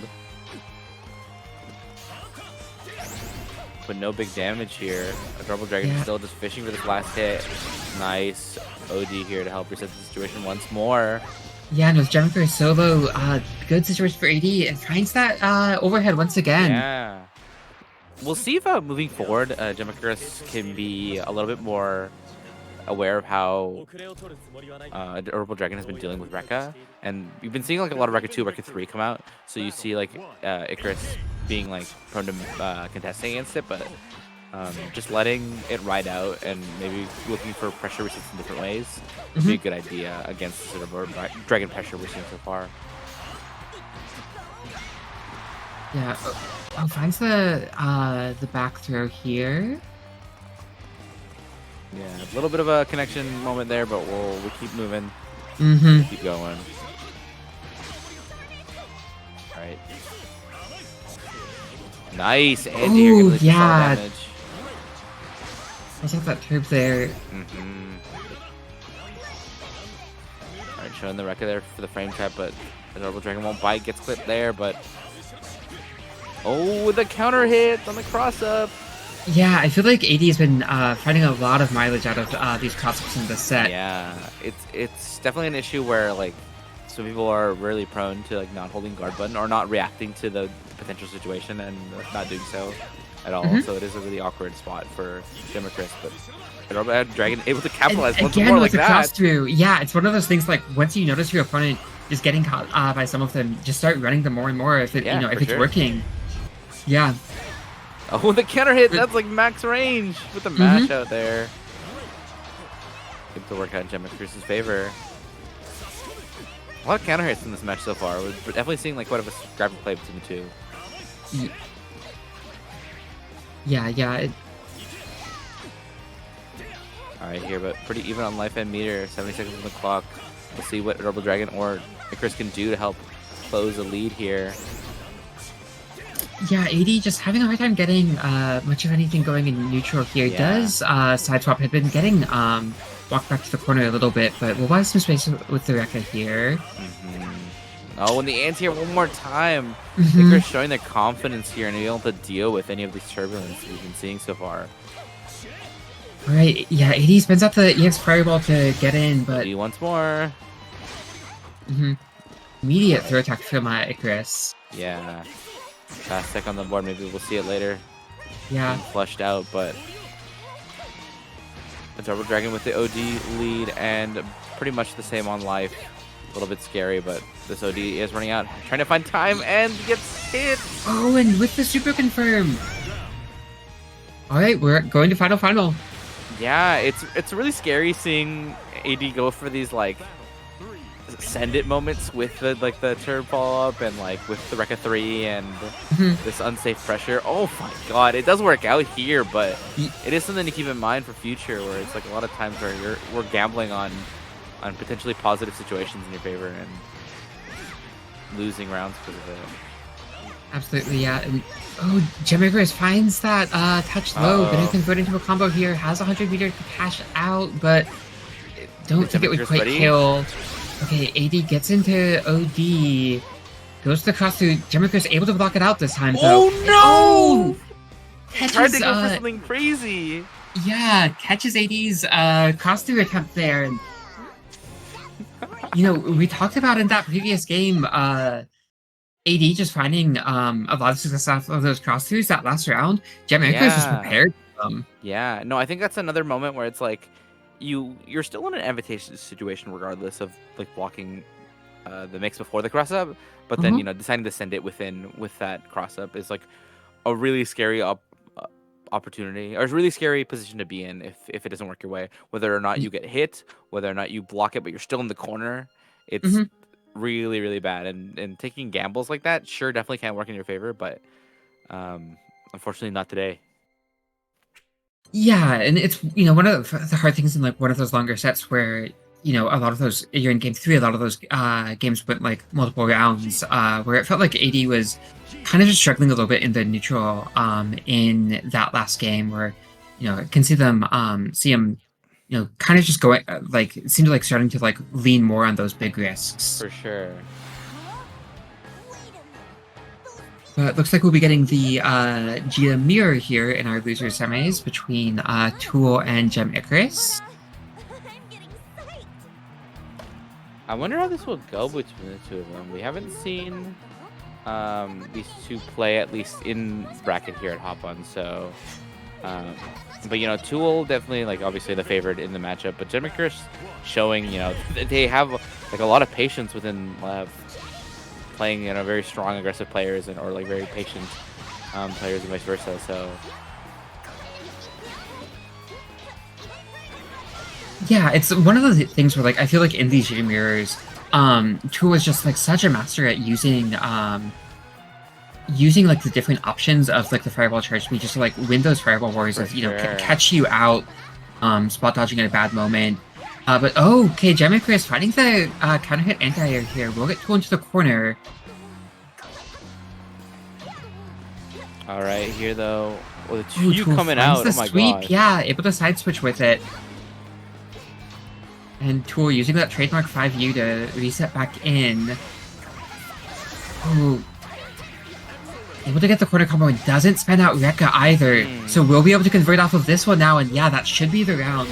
Really nice cooldown management from Tool there. Just knowing that that first combo wouldn't kill, but would leave Gem Icarus low enough that he'd be able to, with the Rekka saved on deck, just cycle through his cooldowns and find the kill off the second touch.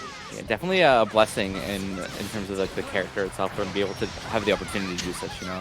Not a lot Oh of wow, characters the are wake do up that. to you from Tool there.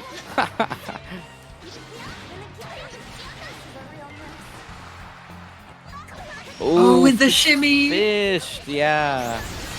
Yeah, I feel like it's funny seeing how much more of shimmies are like a big part of Tool's game plan on the Jita compared to the Vera, where you know Jita has such a stronger walk back speed than Vera. Really is like a tool that he you know, kind of like unlocks on the character. Yeah, it's definitely more like it. I love to see people with dual mains like bring out the strengths on one side and try to carry them to other characters, and for the most part to the benefits of it. So it's like really working out into his favor, just trying to present an option that isn't as commonly known or as commonly used. Honestly. Yeah, and I feel like, you know, when you talk about like character strength, so often it's, you know, oh, like this button is really strong, or like this special is great in the matchup. But just the fact that like, oh yeah, this character's like walk speed is great, so like you can shimmy more proactively. It's just like one of those subtle things, but it's great to see from like a really strong player like Tool. Icarus still has plenty of opportunities to come out right now, but unfortunately getting counter hit is going to be really scary with a pretty big damage combo. I don't think this will do it. No, so definitely we'll see a knockdown. won't. But just like that, the Rekka off cooldown. Good contest there, won't lead to too much though for Icarus. Able to walk out of the corner just slightly. Tool offering with a lead, you know, just an opportunity to be able to reset here. Yeah, though at the same time, Tool's able to. Oh wow, just sees the super on that fireball account. But yeah, I mean, you saw Gem Icarus like gaining some gun and walking out of the corner here, but I feel like in some ways it didn't. Like Tool knew it didn't matter so much because he's got the meter for super, where if he gets the hit, he can just confirm into that. He doesn't need the corner combo to kill. Has the meter so for super. Isn't as vital. Has the life lead. Still has a positional advantage, being, you know, more in center stage. But here we go.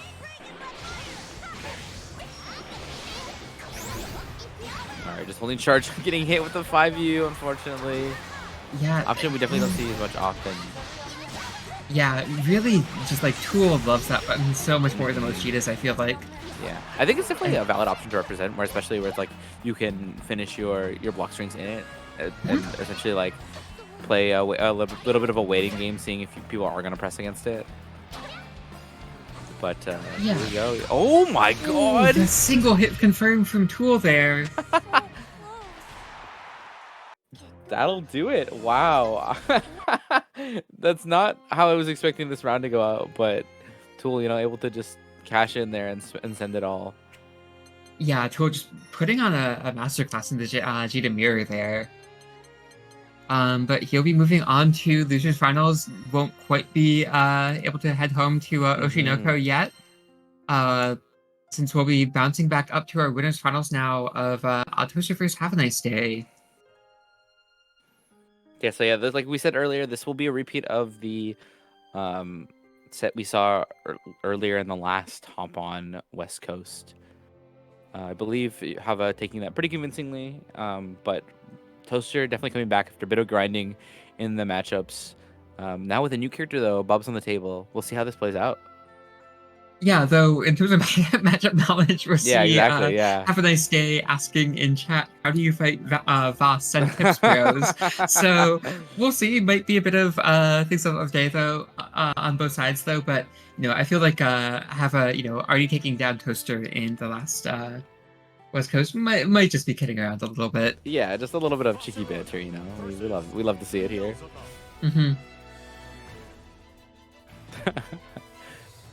But here we go. Jesus, Toaster with almost 4,000 room wins, been playing this game for like 3 months or something. Yeah, definitely a known grinder. So yeah, Toaster's like the biggest grinder there is. Yeah. But here we go. Yeah, we'll see how this pans out in terms of the Bubs. Oh, Voss. interesting. Yeah, Hava on Bubs this time rather than 6, even though he took this matchup down on the 6 previously. Yeah, Dick just wants to commit to the Bubs for the most part, besides like the mirror. So we'll see how this plays out. Toaster able to steal some armor early. Does get hit by a cast coloring, but I feel like that's a favorable. Oh wow, Hava just with the hard call out throw on the walk forward. Alright, this is definitely where Vasaraga has a little bit of trouble here in the corner, back against the wall, having to deal with all this pressure and opportunities for Mix that we can show. Yeah, gets the throw off of the Karma 2 and finds a couple throws as well. It was funny in that round seeing Toaster just go for the raw defensive UOH, perhaps just like hard calling out a throw attempt, but just got counter hit instead. Certainly a committal option, but okay. Toaster able to get in here. Just pressure with buttons though, not able to get the armor at a distance that like really makes Voss scary in the corner. Oh, the throw here. Gonna lead to some nice damage and the corner carry, so you get one more opportunity to see Have a Nice Day pressure Vasaraga and Toaster in the corner. The counter hit wow, spot dodge just a charge and able to get the hit off of it because of it. And with the rush to find the conversion there, Toaster not dead yet, but that throw will do it. Yeah, Have a Nice Day just, you know, being able to vary the pressure against Toaster very convincingly in a way that, you know, makes it hard to predict or hard to deal with. And having to play this game against it is definitely quite difficult. Yeah, it's one of the things where, like, in this matchup, Bilzo definitely could make Voss's life difficult just by being able to contest these, like, really long ranges that, you know, Voss normally is, like, used to controlling with his far H. For sure. But, you know, between, like, the firewalls, the just the huge hitboxes on 2 and 4, Voss really able to claim a lot more of the screen than a lot of characters had against Voss.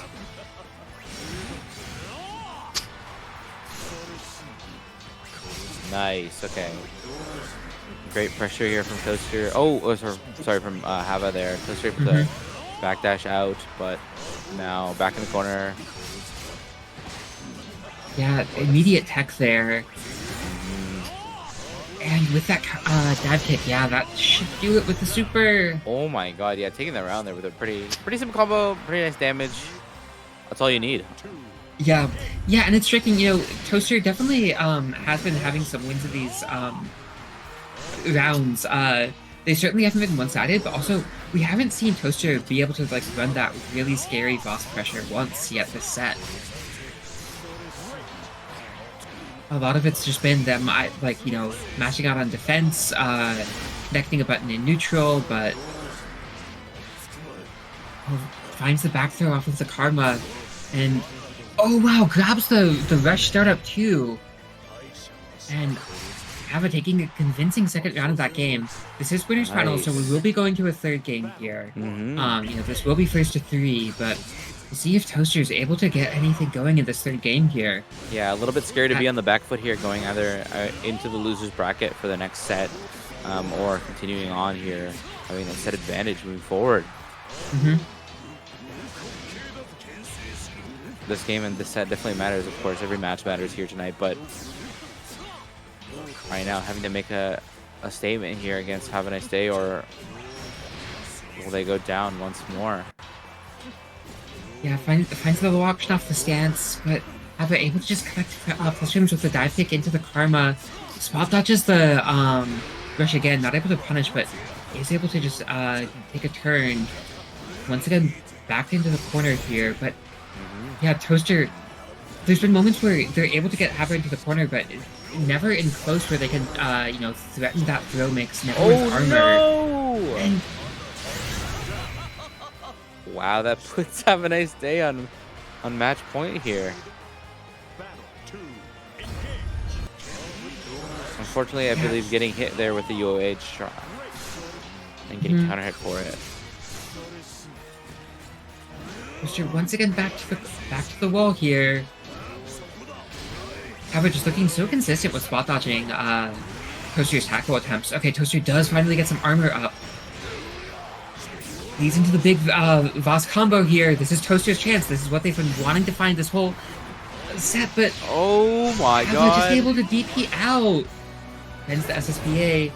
Yeah, be a solid chunk of damage here on the board here. Definitely won't kill, but still a really great spot for having Nice City come back after that really sizable life lead.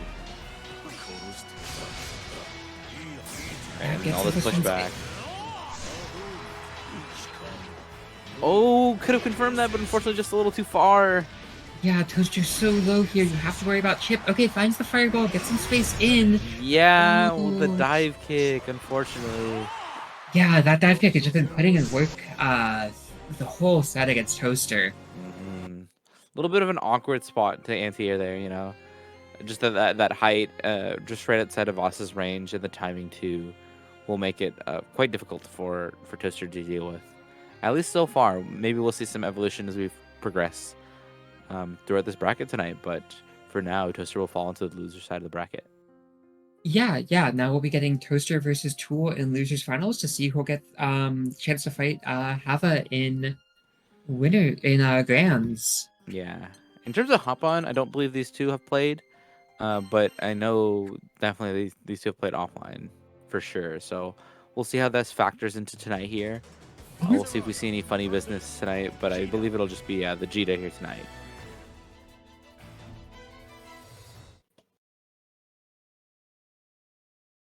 In terms of these two, though, yeah, I expect to see more of the same when it comes to... Oh my god, though, what an explosive start. Never mind, maybe not. Finding one counter hit 5U after another. Yeah, and just again, and this one, yeah. Oh my god. Still has full cooldowns to work with, too. Okay, Toaster will finally buy some space with that stance, but we're just going to DP them back to the corner. Yeah, I think this is definitely a way to play against Vasaraga, where it's like you don't want to give them an opportunity to breathe. So you are just constantly pressuring, constantly pressing, just using your cooldowns. Oh my god! The record delay will do it. Yeah, Tool just suffocating Toaster with pressure there. Yeah, the oppressive nature that Jita can afford to do against Vasaraga is really, really strong here. Not to say that Vasaraga can't deal with this, but it is a hard spot to be in right now for Toaster. Absolutely, yeah. Okay, Tool going for the tick through here. Yeah, doesn't have armor, doesn't have a way to get out. Oh my god! Again, another counter hit 5U. Oh, went for the third hit there too. Tried to call out the press on the Rekka. And yeah, once again, Tool just getting into OD, and this chip is adding up. Yeah, and that does it. it. Hit for the perfect. Oh my god, just speedrunning to watch the next episode of Oshino Ko. Here comes Tool. Are you ready? Like, Okay, I badmouth the show one time and Tool's already powering up, so I feel like he's got something to prove tonight. You heard him, he's here for vengeance.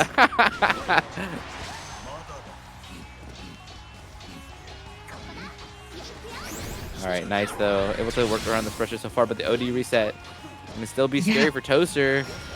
I mean, Toaster just hasn't really shown the ability to like challenge Tool productively while Tool is in OD, so yeah, Tool just repeatedly getting into OD early, just putting the threat of that chip on Toaster, and then again just finds the one counter hit to confirm into the combo to seal the round.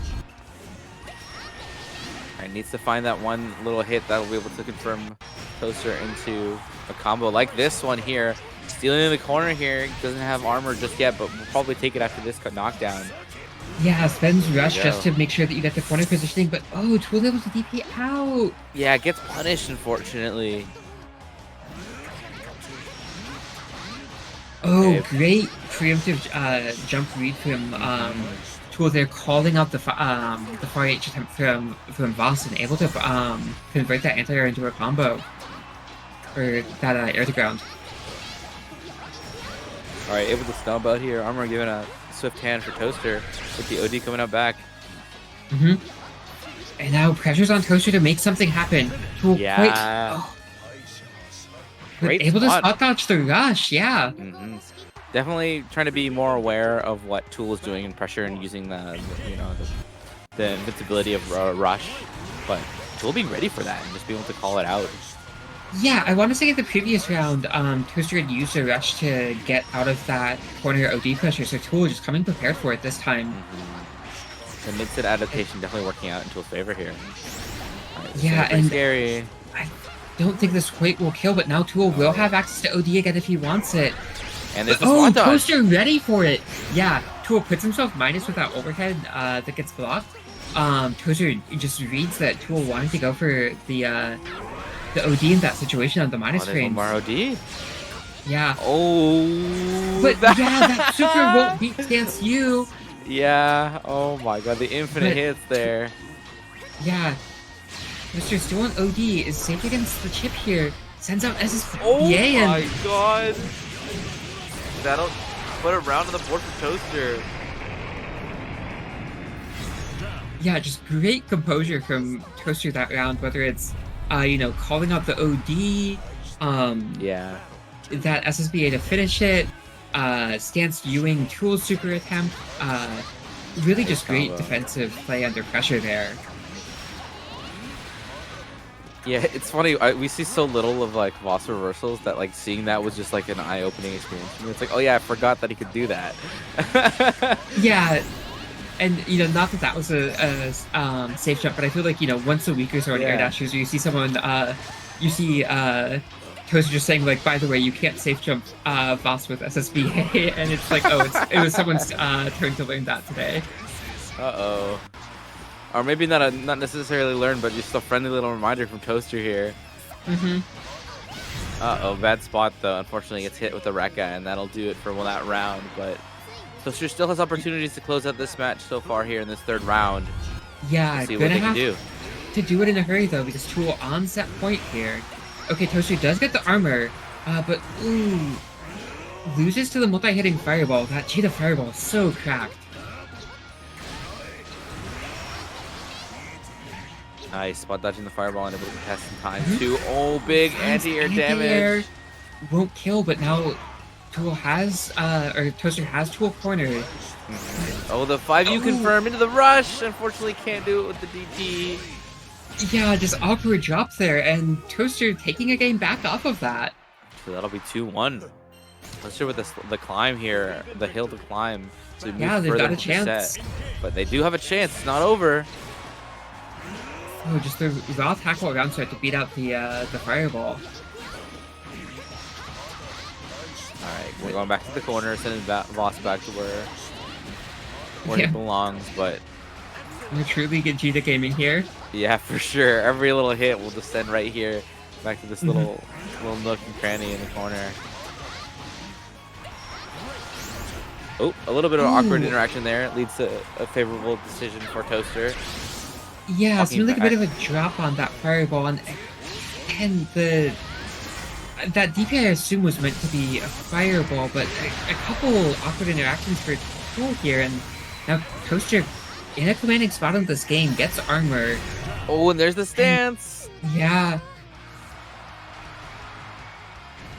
Gita not having great options to like quickly break that armor. Tool didn't have the 50 meter to confirm into rush, and with that, Toaster can just go into the stance H. Nice though, able to deal with the spot dodge there and counter hit.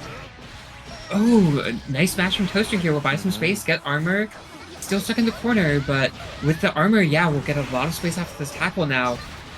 Oh, nice. And again, ready with the stance U. Toaster is so good with that thing at being ready to react to DPs. Oh, and they hit! And just like that, we're back to 2-2. We're so back. Don't count Toaster out. Alright, but 2-2. Tool on a bit of the back foot after this comeback from Toaster, but not over yet for either side. Yeah, another good challenge from Toaster here. We'll jump over and get corner positioning here. Uh-oh. He's spot rush, respecting the plus frames though. A little bit of a waiting game there after that, but oh, the anti-air one more time. Leading right into... Now, Voss got you in the corner.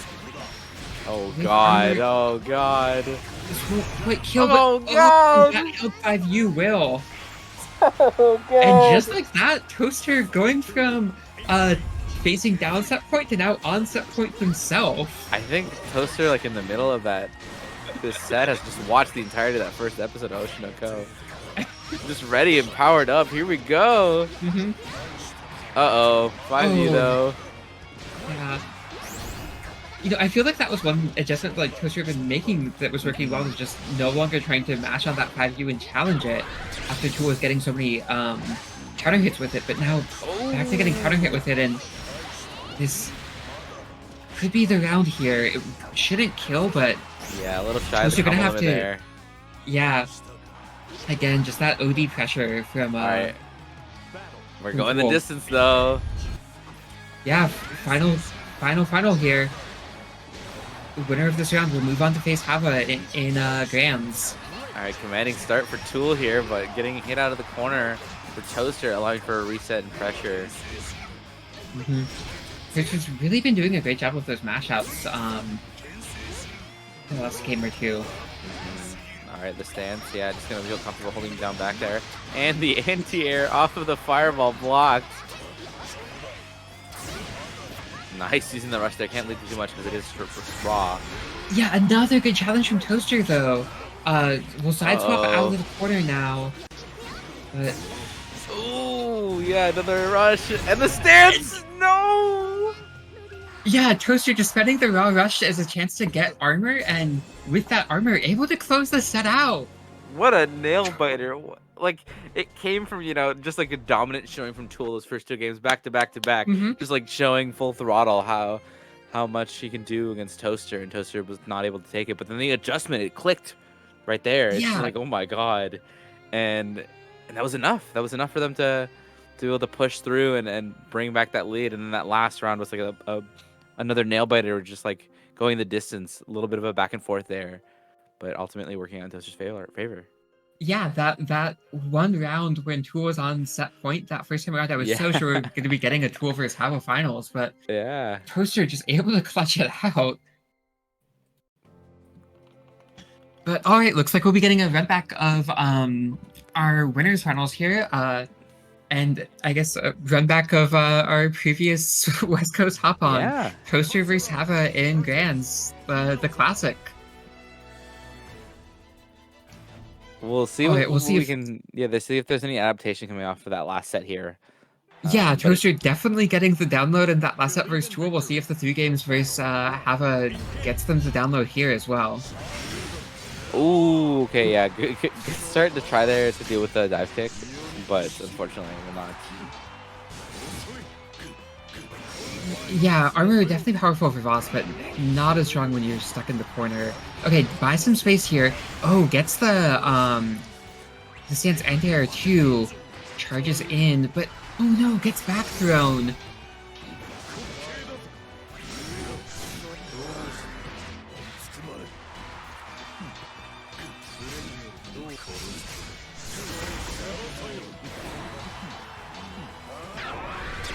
Okay, Toaster does get into OD here, gets armor up.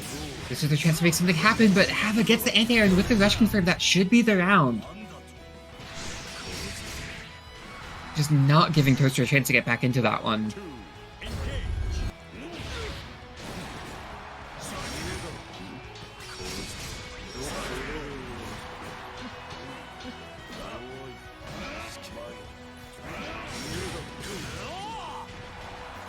All right, looking for a good hit here from having to open up Toaster, but nice contest here. Unable to confirm that into too much more damage here, but still on pretty even footing on either side here in this second round. Yeah, Toaster just with the immediate guest tech there. Alright, Toaster gonna be once again stuck back in the corner here. Again, another guest tech from Toaster. We'll see if that UOH starts coming out from Hava in this set.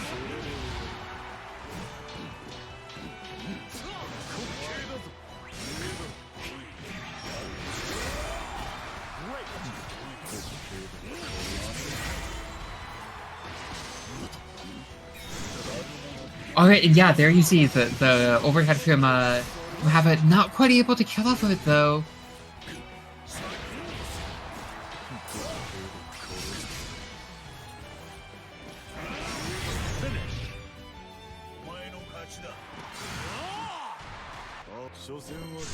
Alright, and that's Hava taking our first game here. All right, we'll see what Toaster can do moving forward.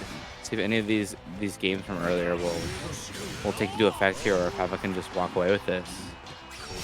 Yeah, bit of an awkward spacing there where it looks like Hava almost got the corner. Oh, okay. Toaster finally gets the roll through on the Karma. That's what they were looking for with that. And we'll find the corner combo off of the stance here too. Oh wow, and back shifts out of those plus frames too. Finds the far out, but nothing off of it. Still holding a commanding position in the corner here, nice but Hava throw. gets the back throw. Oh, and mashes on the overhead attempt. Gets armor behind it. All right, She's here got we a go. shot here. Stance. The DP. A little bit of a scary situation to deal with that RPS, but Yeah, fortunately it for seems having like his day, it works out. Yeah.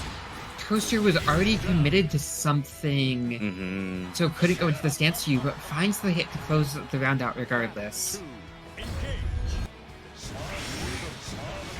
Oh, gets the round to armor and just goes into the held armor to beat out the dive kick attempt. Matches on the overhead again, gets armor behind it. Toaster definitely looking a bit more comfortable in this game than they had in the previous set. Yeah, let's see what they can do now, though. One more time. See if Yeah. it does any difference. Oh, nice. Gonna confirm some pretty big damage here. We get the knockdown with the DP, but deciding to save the meter. Definitely a good choice here. Alright, still have OD and a little bit of life left on Toaster, so we get chances to fight back, but it's really scary now. Is the It OD, gets but the into bait! OD, but... And that command Oh, throw... no! Oh no! Toaster went for the punish, really get by the projectile. Oh no! That'll give Hava one more round here. Yeah, they were spaced out to beat the command throw, but just pressed a little too early. Yeah. Alright, quick on the stance there, but have a nice day. Just spends it with the fireball to try to take this corner control, maybe to punish. Pretty comfortable here, just leaving the space open between the two. Nice confirm here. And yeah, we'll get the pick off the wall bounce too. Toaster there, quite low here. That's Yeah. with a dive Ooh. kick. Yeah, no conversion off of, but Hava but once one more- again prepared for the OD. Oh my god, yeah, that'll do it. Yeah, Hava just so accustomed to Toaster's OD patterns now. Wow. Believe in victory. Battle 1. Engage. And here we go, yeah. We'll just go up for one more here, see if Toaster can keep up. Yeah, buy some space mid-screen. Oh, whips the EX command grab. Bit of an awkward one there. Perhaps wasn't expecting Bubs to get hit by the previous hit. For sure, But- yeah. Yeah, Hava gonna get so much space off of those fireballs. Uh-oh, And the finds counter the hit. counter hit. Yeah, dive kick.